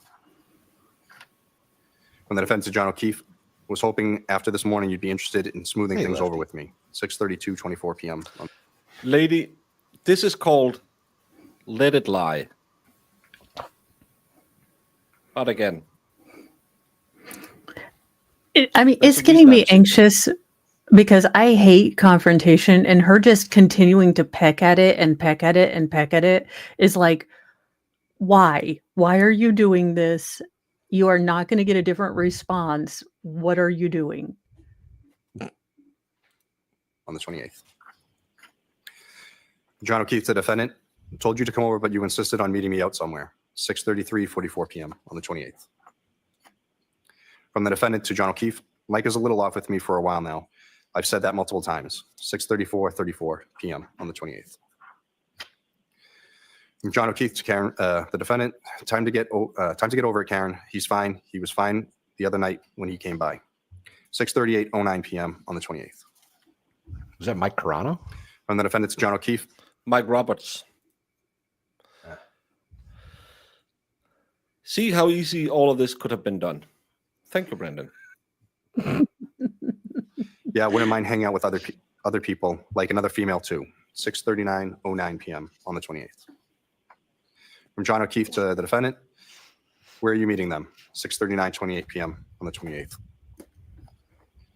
From the defendant to John O'Keefe, I don't have plans with them. She just said they're headed out in a bit and will text when they land somewhere. 6:39:52 p.m. on the 28th. From the defendant to John O'Keefe, if you want to go out with Mike Solo, that's fine. Just let me know. 6:40:17 p.m. on the 28th. From John O'Keefe to the defendant, I already told you what you should do. Not going to keep doing this. 6:41:07 p.m. on the 28th. From the defendant to John O'Keefe, I asked to let me know if you guys are going to head out. I haven't been out for drinks this week. Oh, thank you, Marissa. And had a shit week and a shit day. And I dread Kaylee or Pat is going to get chatty with me the second I walk in, and that is going to irritate you. 6:43:21 on the 28th. From John O'Keefe to the defendant, Pat is leaving. Kay is with Mad Cam.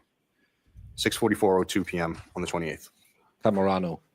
John O'Keefe to the defendant, I'll text Chris then. 6:46:44 p.m. on the 28th. John O'Keefe to the defendant, we're headed out shortly. What's your plan, Karen? 7:06:13 p.m. on the 28th. From the defendant to John O'Keefe, do you want me to join or no? 7:06:37 p.m. on the 28th. No, you hang up first. No, you John hang O'Keefe up. to the defendant, yes, wasn't sure if you were meeting the Currans. 7:07:04 p.m. on the 28th. From the defendant to John O'Keefe, they are not out drinking yet.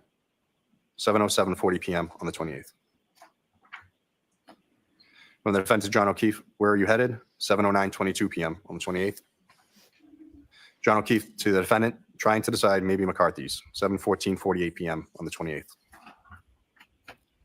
From the defendant to John O'Keefe, okay then, let me know where you decide. I'm still down in Enfield. 7:21:50 p.m. on the 28th. From John O'Keefe to the defendant, text me when you leave. Still waiting on McKinney's. 7:22:28 p.m. on the 28th. From the defendant to John O'Keefe, I'm having issues with my hot water, so had to text someone to take a look. 7:24:11 p.m. on the 28th. John O'Keefe to the defendant, an emoji, you trying to piss me off. 7:25:35 on the 28th. John O'Keefe to the defendant, hope your plumber buddy that you texted is hot. 7:26:24. Oh, This is a threw weird him sideways with a It's a cactus. weird response. Hey. John is a good guy. Come on now. This is weird. I need to call a I plumber. What, are you always- gonna bang the plumber? That's I always, when my heater is going out, I'm always trying to get in the pants of that 56-year-old man with the plumber's crack. I'm just saying. From the defendant to John O'Keefe, nope, my shower only got lukewarm and now my sink won't run hot at all. The plumber I used is right down the road. 7:26:27 p.m. on the 28th. From the defendant to John O'Keefe, I turned that temp thing in the basement all the way up. 7:26:52 p.m. on the 28th. Oh, she's gonna scald the shit out of herself. John O'Keefe to the Great. defendant, check the hot water heater and see if it's leaking. 7:26:52 p.m. on the 28th. The defendant to John O'Keefe, it's not. 7:26:59 p.m. on the 28th. John O'Keefe to the defendant, don't do that. 7:27:01 p.m. on the 28th. John O'Keefe to the defendant, is the pilot lit? 7:27:08 p.m. on the 28th. From the defendant to John O'Keefe, I was trying to get my shower hot. 7:27:12 p.m. on the 28th.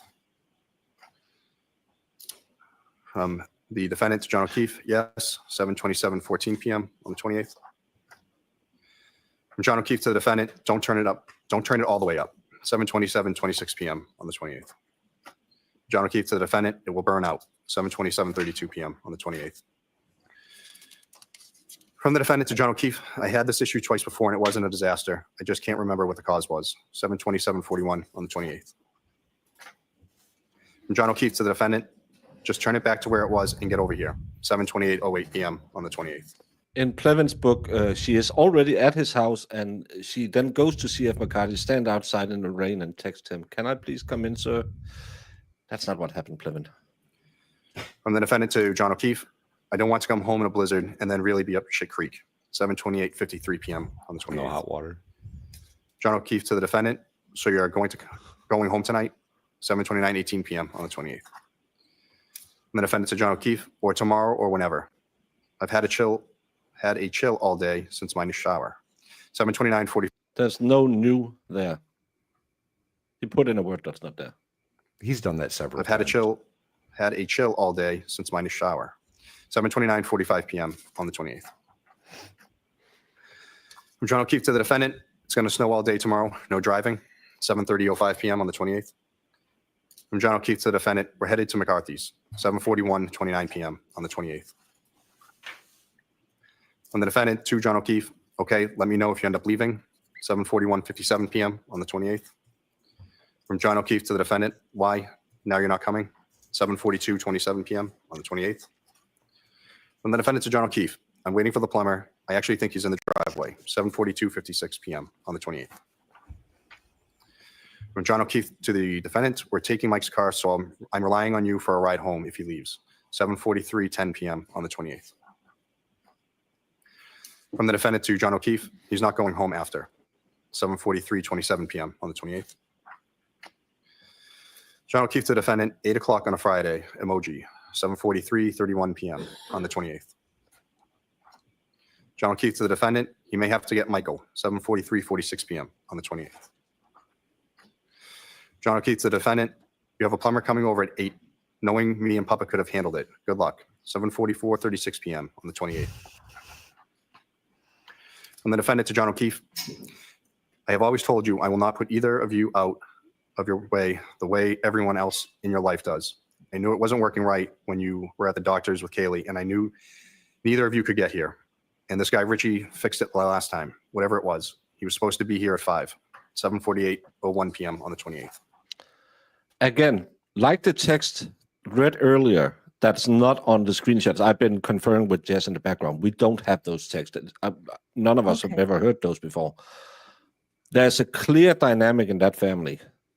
Everyone uses Pop and John.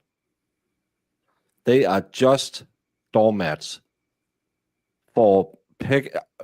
I see Peggy like that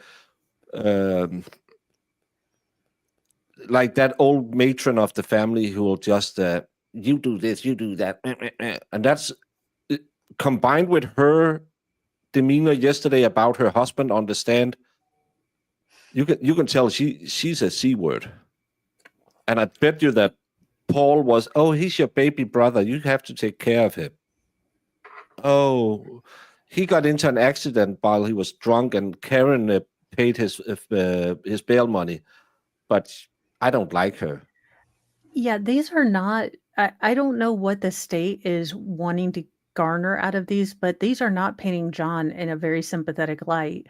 But it's also showing that Karen isn't responding to his barbs. She's always trying to, be considerate. Hey, I don't want to lean on you like everyone else in your family does. Look, I'm trying to look for clues from you about what I'm supposed to be doing with these kids, but I get yelled at for everything, so I don't know what's going on.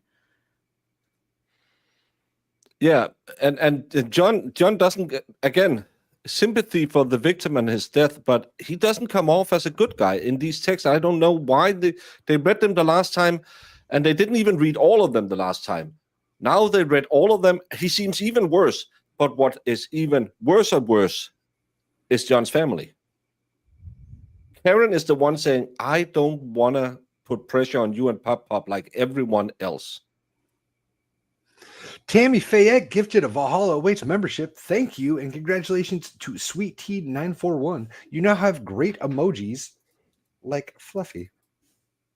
Thank you, Tammy. Appreciate you. From the defense of John O'Keefe, if it's not a quick fix, I'll tell him to forget it. 7:48:20 p.m. on the 28th. John O'Keefe to the defendant, if you need a new water heater, don't let him do it. 7:55:04 p.m. on the 28th. The defendant is from the defendant to John O'Keefe. He's here now. If it's not quick, I'm not doing it. I just want to make sure nothing is wrong / will go wrong with when I'm not home. 7:55:44 on the 28th. From the defendant to John O'Keefe, he's not a scammer. Half the quick stuff he doesn't even charge me for. 7:56:06 p.m. on the 28th. From the defendant to John O'Keefe, he just put the toilet seats on crooked. 7:56:28 p.m. on the 28th. John O'Keefe to defendant, status 8:09:02 p.m. on the 28th. From the defendant to John O'Keefe, still here with an emoji, 8:09:18 p.m. on the 28th. From the defendant to John O'Keefe, said he's got to go to HD and probably be back mañana, 8:23:56 p.m. on the 28th. From John O'Keefe to the defendant, so 8:24:43 p.m. on the 28th. From the defendant to John O'Keefe, an emoji, 8:25:02 p.m. on the 28th. And thank you for giving From the defendant to John O'Keefe, just trying to figure out if I need to be here. So 8:25:51 p.m. on the 28th. From John O'Keefe to the defendant, what does it need? 8:26:01 p.m. on the 28th. From the defendant to John O'Keefe, I don't know. You showed me some pieces that was all rusted. An emoji. I don't understand half this stuff. 8:26:42 p.m. on the 28th. John O'Keefe to the defendant on the water heater. 8:26:59 p.m. on the 28th. I bet you he didn't say on the water heater. He said on the water heater. From the defendant to John O'Keefe, yes, 8:27:08 p.m. on the 28th. From John O'Keefe to the defendant, tell him to leave it. I'll take care of it Sunday or Monday, 8:28:30 p.m. on the 28th. From the defendant to John O'Keefe, no, it's okay. I can either meet him here or just shut off the alarm, 8:28:52 p.m. on the 28th. From the defendant to John O'Keefe, he used to work here while I was at work, 8:29:02 p.m. on the 28th.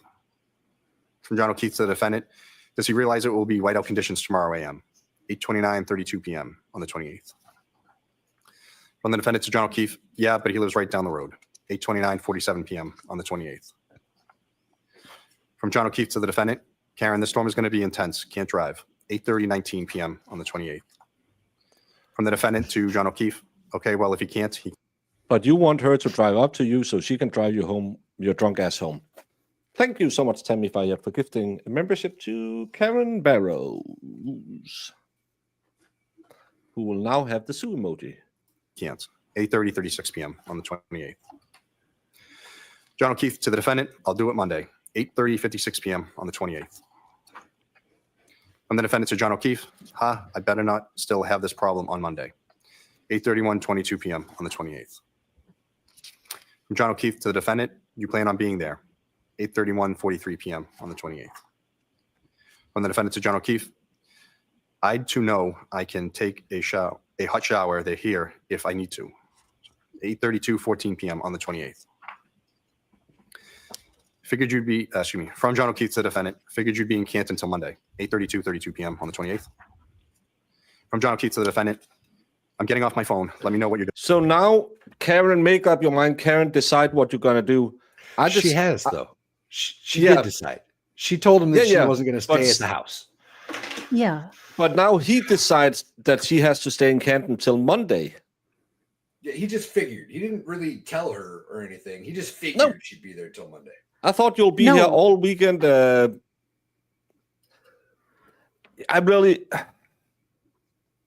If I had been the Commonwealth, I saw Grant Spidelis had the big insights from court. The jury was aghast with the Peggy video. One juror opened her mouth, but Grant made it a little more dramatic. But still, all of these texts, when you read them together, even with this monotone, droning voice he has, John shifts tempo. I don't want to talk to you. Hey, I thought we were banging all weekend. Yeah. Tammy Fayette says, I appreciate y'all. We appreciate you, Tammy. Yes, thank you. Appreciate you. Just because she's needy doesn't mean she can't mow him down with a car. No, it's her God-given right. 8:32:54 p.m. From the defendant to John O'Keefe, I think the four of us together is toxic to this relationship. Would like to limit it. 8:33, 16 p.m. on the 28th. From the defendant to John O'Keefe, you said so yourself for probably a year now. 8:33, 52 p.m. on the 28th. John O'Keefe to the defendant, blizzard tomorrow. Nobody is going anywhere. 8:33, 56 p.m. on the 28th. Well, from the Jen defendant to John McCabe is O'Keefe, going out with maybe I'll come donuts. back late tonight. Bad snow is in the early a.m. 8:35, 14 p.m. on the 28th. From the defendant to John O'Keefe, I'll head up there in a few min. Let me know if you leave. 8:35, 26 p.m. on the 28th.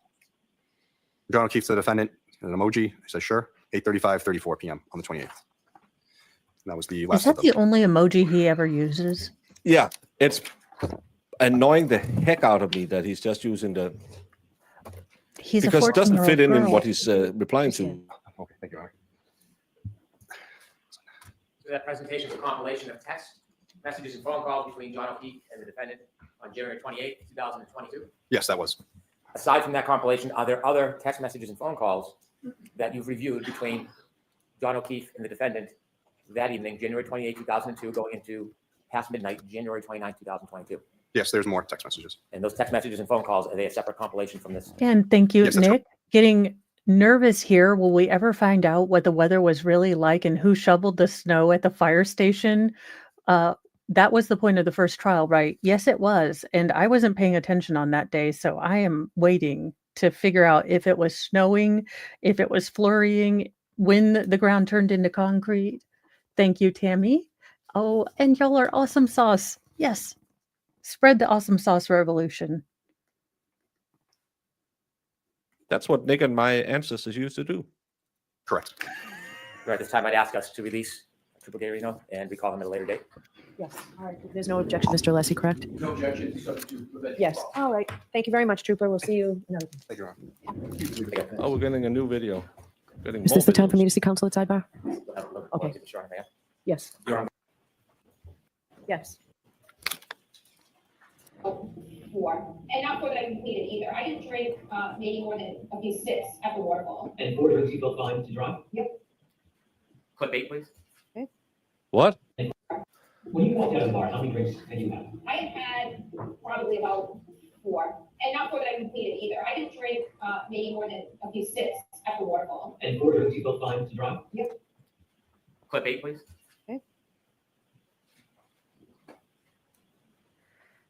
And is the level of intoxication pretty high here for everybody? It's happy. Yeah. It's You had a lot to drink, right? I wouldn't say I have like a normal amount. Like a vodka tonic every 40 minutes. Okay. And so are you feeling like buzzed? And I'm not judging, I'm just trying to get a Yeah, sense. buzzed. Yeah. Clip 9, please. The final count of my alcohol intakes, probably about 5 or 6 or 4. The drinks that they reported me at McCarthy's, which is where I consumed most of the alcohol, was the weakest vodka tonic. It tasted just like old soda water with lime. Not that I needed it to be a martini, but it might have had a splash of vodka in it. So I said, John, this drink tastes like it has no vodka in it. He said, just get a shot and mix it yourself. So each drink was being counted as a double. So I would get a vodka tonic and then I would pour a shot into it. So that becomes 2. But frankly, it just felt like a regular cocktail. It was just a really weak pour. So I asked for a shot. This isn't a good video. For my taste, it just tasted like that's a normal strength of what a drink should be. So I have maybe 2 or 3 that are being counted as 4 and 6. And I don't know. That's not a good I video. felt like I This is was. stupid. And then there was one drink, the last one that was given to me, which I would count it as 3, but they're counting it as my 6th cocktail. The guys that were with brought around shots, and they gave me one that I didn't drink, but I poured it in my drink. So that's now my 5th and 6th drinks with the 7th, which is the shot that all the men did, and I poured it. So that one glass that I'm holding, that I go into the waterfall with, has 3 drinks in it, a vodka tonic and 2 shots. And which is why John said to me, you're not leaving that drink here, like you haven't touched it and just poured a bunch of vodka, like just take it with you, which is something he always did. So then I go into waterfall, and I put that drink down and I would socialize most of the time. So that would have been my 5th, 6th, and 7th drinks. Then John orders me a drink at the waterfall that I don't drink, that he takes with him. And then there was a round of shots that Chris Howard bought that I did take. So that would have been the night. But I did not consume 9 vodka martinis or take 9 shots, depending on how you count it. And the last 2 drinks, I didn't touch. It doesn't matter. Doesn't prove anything. She admitted to having 9 shots. That's what the jury heard. And Tammy Fayette said, did we establish there was the blizzard of the century yet? No, I think that'll be the last day when they'll tie it all together with the weatherman. So it sounds like she got them but didn't drink them. To me, it sounds like she said, I had 9 drinks. It doesn't matter that she also said the rest of it. If I was sitting there and heard, so I had 9 drinks, that's what you would hear. That's in my opinion. Someone who doesn't drink a lot, I find restaurant drinks to be very strong. Now, that's because I cut all of my booze with Diet Sprite, but so again, if I were on the jury, 9 shots sounds like Mo's in still hung over 4 days later. So maybe it's different when you drink a lot or you're used to that. We have testimony that they drank a lot with the other family. 9 drinks in me, I would be party bust. I'll be having a good time, but I'm a big old fat guy, and I drank a real lot when I was younger. So I will feel it after 4. If I took like 4 shots of whiskey, I would feel it. But you saw me. If you go back and watch me in Copenhagen, I did like 5 shots of Malort, and I didn't really. It was nothing. But again, it depends who you are, what that night is, what did you have to eat. But still, just her saying 9 shots. I know she said they claim I had 9 shots, but I didn't drink 9 shots. But the jury heard her say 9 shots. And I think we are using too much of our prior knowledge to try and say, well, we know this and we've seen this video. The jury, I think, will hear 9 shots. I will say, I worked in the bars for like a decade, and it's very illegal. But some of the shadier bars have been known to water down their alcohol bottles.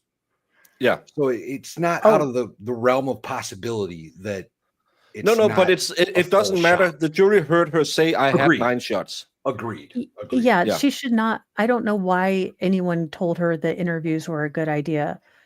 Her lawyers are present. Yeah, it's not great. If you ever her lawyers are present. You ever get those, you order a drink, right? And like say you're a Jack guy, right? Say you're a Jack Daniels guy and you order Jack and Coke and that's all you drink, period. And you get a Jack and Coke and you can tell that it's very obviously not Jack Daniels, right? One of those situations, I could see it being a thing, but whatever. You're talking to a woman who got a Mother's Day margarita and ended up with kid 5. She didn't say she had 9 shots. They said I had 9 shots, but it wasn't 9 shots. I only had like 6. So she said they say I had 9 shots, but it wasn't. It was just because they were watered down. I don't care if you're a jury and you're not very you will hear it as the 9 shots. You will always hear the high number. Yeah, I mean that's what I heard. So and that led me to question, like, could I have hit him? Did I run over his foot or hit him in the knee? Did I incapacitate him? I mean, I always drive with my music blasting ever since I was 16. And I know when John got out of the car to go into Fairview, I know my car was blasting because when I got in it the next morning to look for him, I had to immediately turn it down. And I don't know, it's stormy. I have had a few cocktails. I didn't black out, but I wasn't as lucid as I would have been if I had gone to bed at 9 and drank a tea. But so I was fuzzier than I would have been if I had no alcohol. Clip 11, please.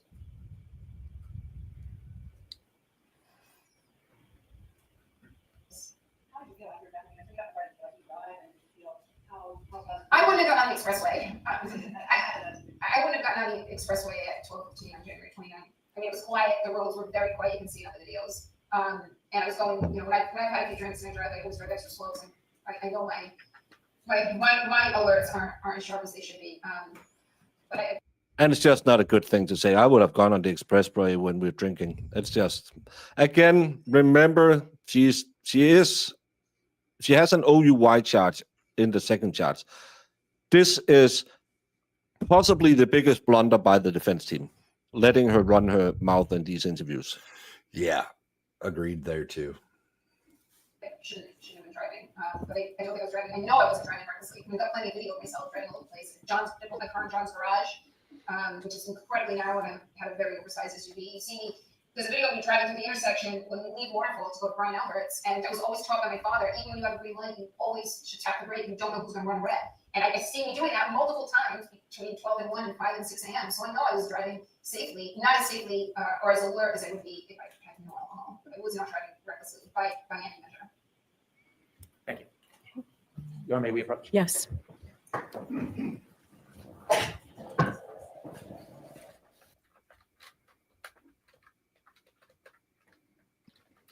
I think we're going to lunch.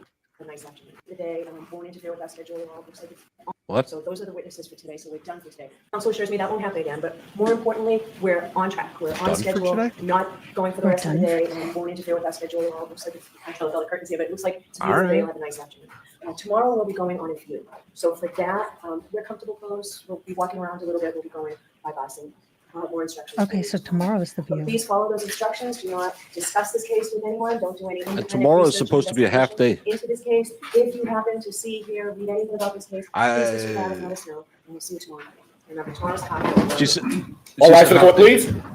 Close your notebook and follow me. So tomorrow might not even be any trial if they're going for view. Last year, the view took like a couple of hours, right? Something like that, yeah.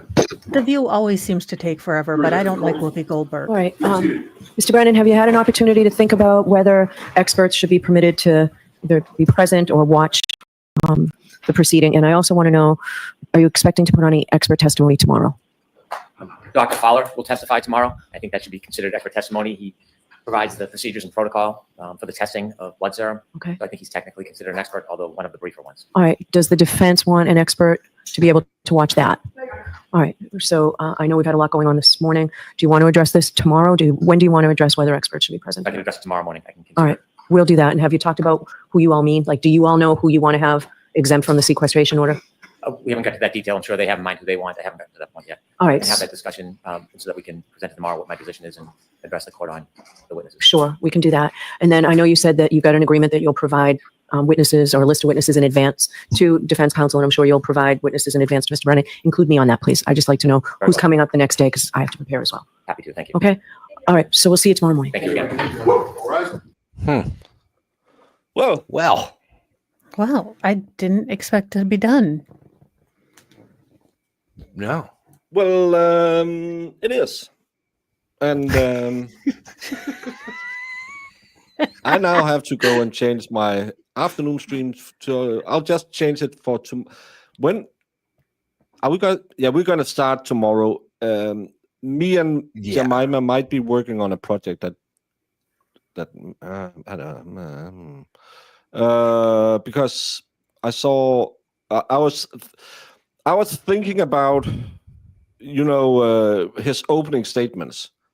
He fucked up the timeline once more, and because we had a couple of hundred people sitting here, people are chatting. I have you two on. We don't have the dynamics down for streaming yet.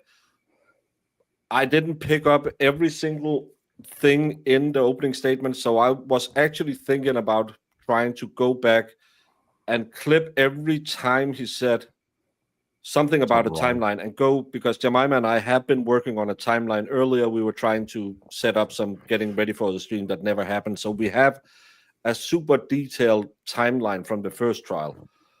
And I would like to go and look at it. And then I saw Brandy. Brandy always have the receipts. She's awesome.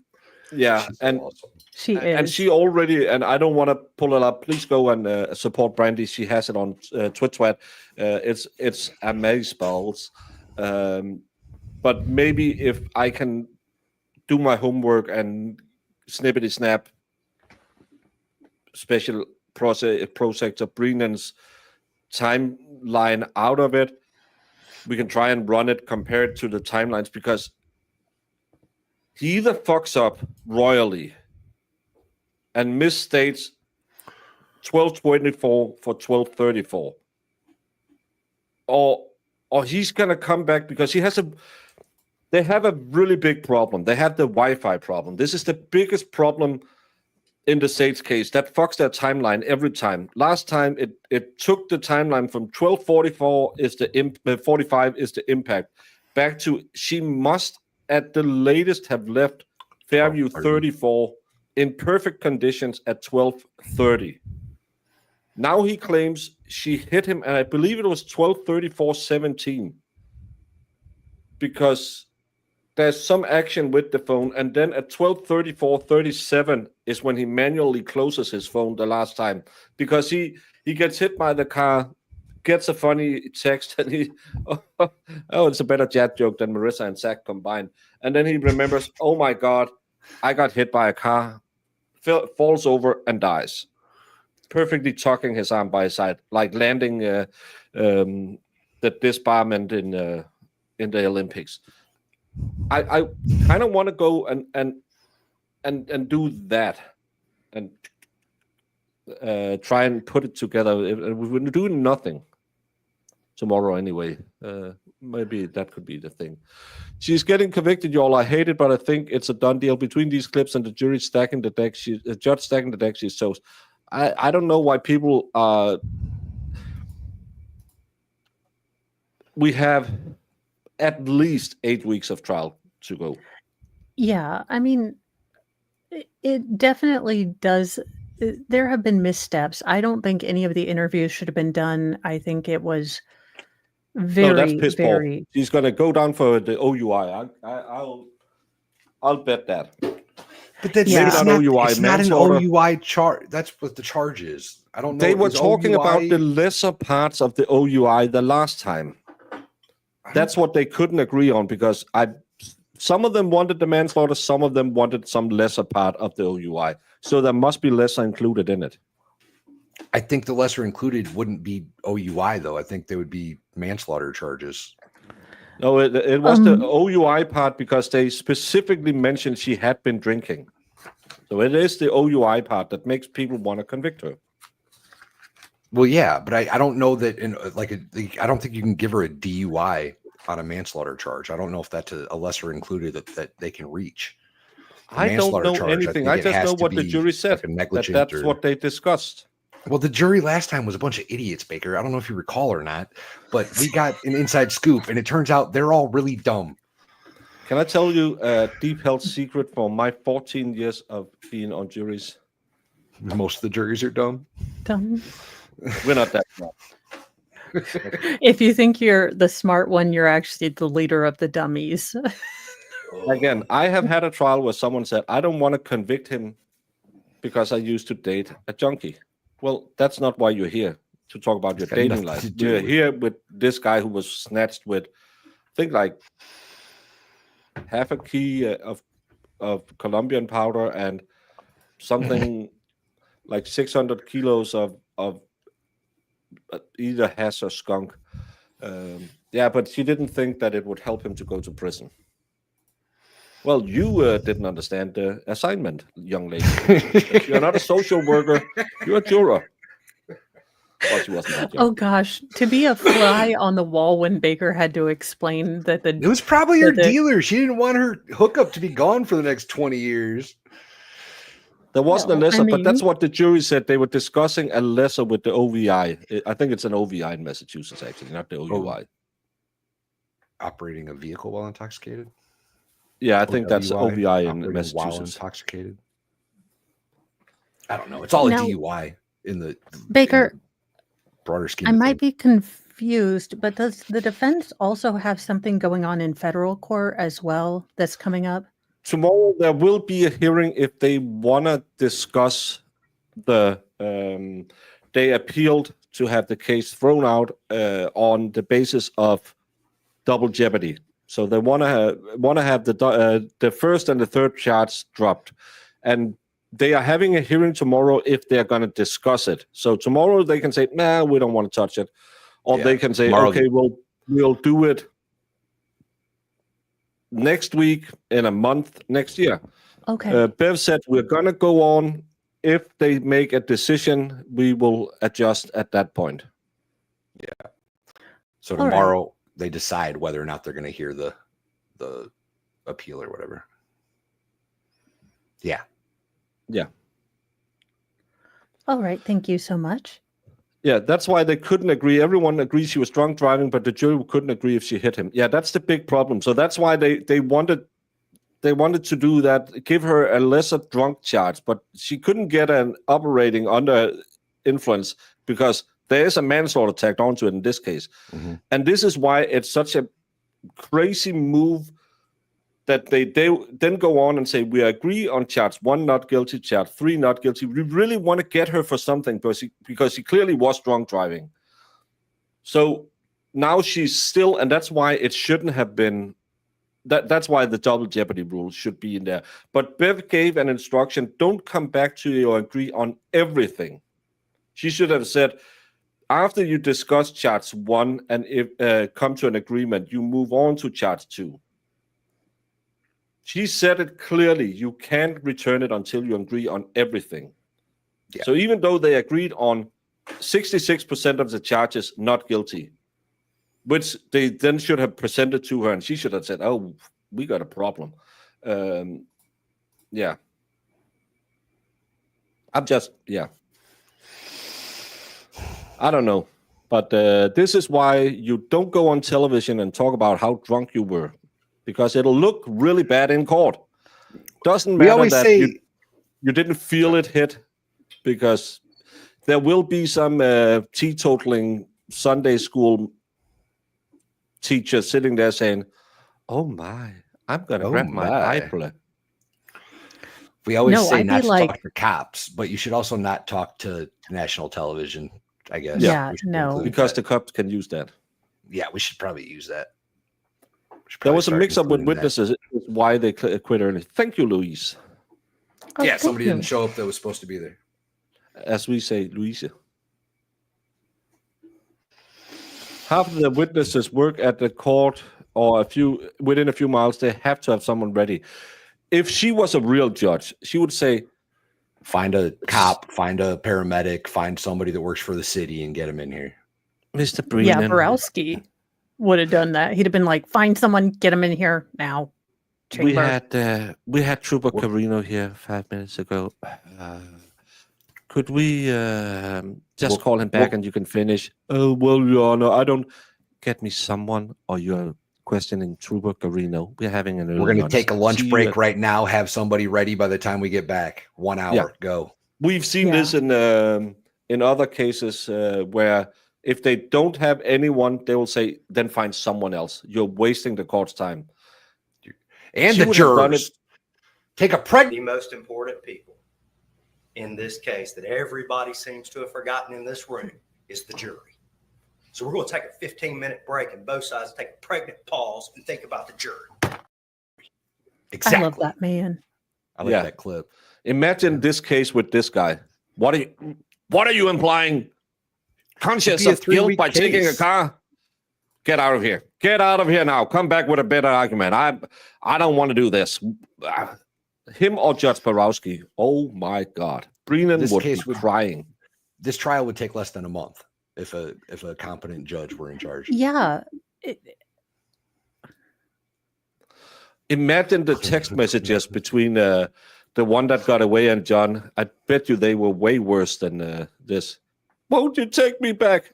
No, you're a crazy stalker lady. Could you please stop sleeping in my driveway? But I love you, John. I'm calling the cops on you. But I love you. I'm married and have a kid, but I will sit on television with an old photo of you and have my tiplets in full view and my weirdly old arms. I don't know if she lost a ton of weight or Baker's an arm lady or arm guy, I guess. A wing lady. Baker is an arm lady. I'm Dang just on it. Sorry, Baker. Today I am just stepping on all the landmines. Tomorrow my audience will be not 86% female anymore because I just say all the wrong things today. You were going to have a 14,000 celebration. Not anymore. Not anymore. Why? I'm close to 16,000. Well, whatever. We are math consultants for Canton. We don't know math. You're right. She has I don't know if she has a good brow or she had some Brazilian help. But her arms are all, it's the freckles does it, but she has that part, it looks like either she lost a ton of weight or she has a weird old arm. I bet the bottom of it shakes. Yeah. Oh, yeah. As we call them, bingo wings in Denmark, because when they're yelling bingo, because it's in Denmark, it's only old lady who play bingo. So that's bingo wings. Is her face in that picture? Let me see her face. I don't even know who this chick is. No, it's not. That's the weird Can't part. see it.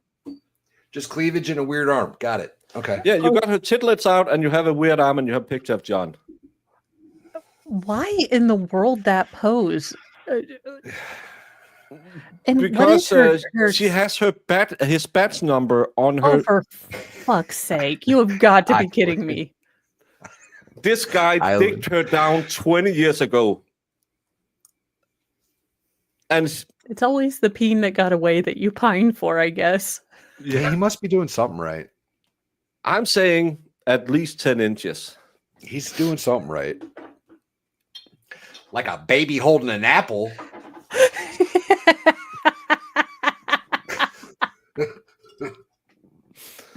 We call them bat wings. Island said, note to self, wear long sleeves around Baker. Pretty much, yeah. Same thing. I'm like, No, I'll but be in a flannel jacket. It's the whole setup with that picture, because she got the good bra on. So, because when you're really trying to signalize I'm in mourning, you're thinking an appropriate amount of cleavage isn't enough. I need Mo on the good day cleavage, where Zach is sitting and thinking, "Oh, I wish I was a toddler." You want to be able to carry a good sized wallet. You know, there's a good bra that you can, stuff all the Mike and Ikes when you're going into the movie theater, and that's how you do it. Oh, I give my boss a recap on the trial daily. I started a diagram to help keep up with all the players. He thinks this sounds worse than a soap opera. It Slinky, does. It is. It does. 1,000% yes. You have that will they, won't they relationship, because they were kind of breaking up, but he still wanted her to come over to the house. Then you have the neighbors who were always, oh, maybe I could get him. And in from the, I don't know what the sites is called in a theater in English, but stage left. Coming in from stage left, you have this red-headed crazy stalker who comes in and says, "Oh, he's my long lost love. Don't you have a kid with someone else?" Doesn't matter. Yeah, but aren't you John married ruined for me 30 everyone years? else. Doesn't matter. This You all case know is John have going- had 450 women since her, maybe not 450, but probably at least double digits. Oh, I'd guess he's batting pretty high average, if you know what I'm saying. Yeah. Bingo wings. And I'm pretty sure it's not a putter, it's a driver.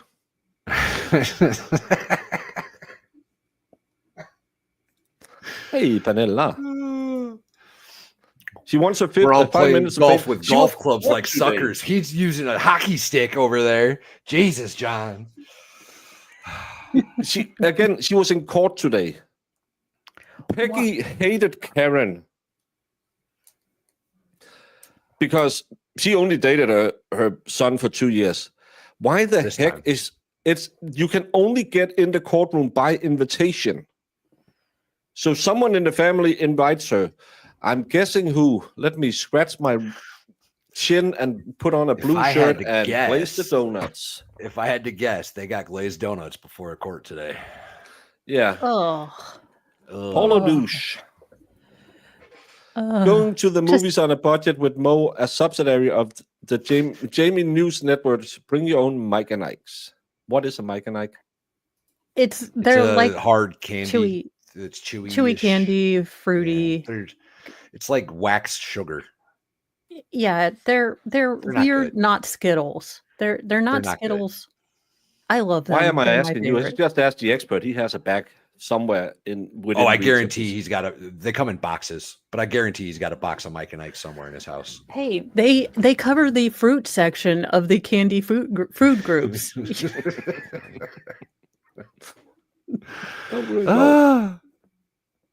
Well, I'm gonna go do that. My homework. I'm gonna change the afternoon stream for tomorrow's stream, so you don't need a new link. We can just set that one up. We have to retitle them individually, Mo. Yes. We have to go back and. Oh yeah. Yeah. Thanks for the reminder. And I'll have somewhere to send people. I'll just have to update. Oh yeah. My that's chat's right. going back to goats. Going to the goats. Ooh, fun. I might send my people to goats. Nice. Mo, I put you up so you can. Oh, hey guys. Mo in the deep end here. Mornings with Mo, the newsy news, the news you never knew you always needed, true crime, let's see, headlines, and the absurd. So join me at 8 a.m. on weekdays, and that's where we do about an hour or 45 minutes of all the weirdest news you always need. I am Valhalla Waits. I'm a goat farmer in East Tennessee.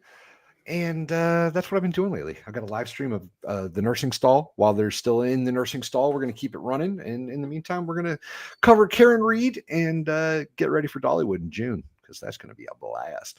Also, this Saturday, we have Rosalind Duke coming on for Lego with me and Dave. And then next Saturday, we've got Recovery Addict making his second appearance on Lego. Exciting times. Exciting times. Guess who's never been invited back? Just saying. Imagine dropping a metric ton load on her librarian glasses and watching her flap those wings and struggle to clean it off. Must be a massive letdown. You're thinking she's getting the, what's his name, the country music star? Garth Brooks. Oh yeah, she's getting the Garth Brooks. That was such a weird thing. He wanted me to have my glasses on when he glazed my donut while I was upside down in my ankles. Garth Brooks strikes me as odd. Like, you could tell me anything about that dude, and I'd be like, yeah, okay, that checks out. Same with Kevin Spacey. Like, you tell me Kevin Spacey's a lizard person and be like, Yeah, done okay. knowed it. I knowed it. That makes sense. That checks out. Zach's PMS joke did it for me. Yeah, Zach, you better watch out, bro. Heading out. See you all tomorrow. Teresa Dexmeyer. Have a great day. Did I check my mail today? Yes, I did. I was at the gym when the mail guy was here, and I'll pick it up tomorrow at the mail office because they didn't leave it outside as I have asked them to do. So don't think about it. It's just Denmark. Talking about Denmark, I'm gonna go. What time is it? Oh, it's 6:30. I'm gonna do myself some food and try and do that clippity clip clap clap clap I was talking about. Maybe it happens. Nice. Nice.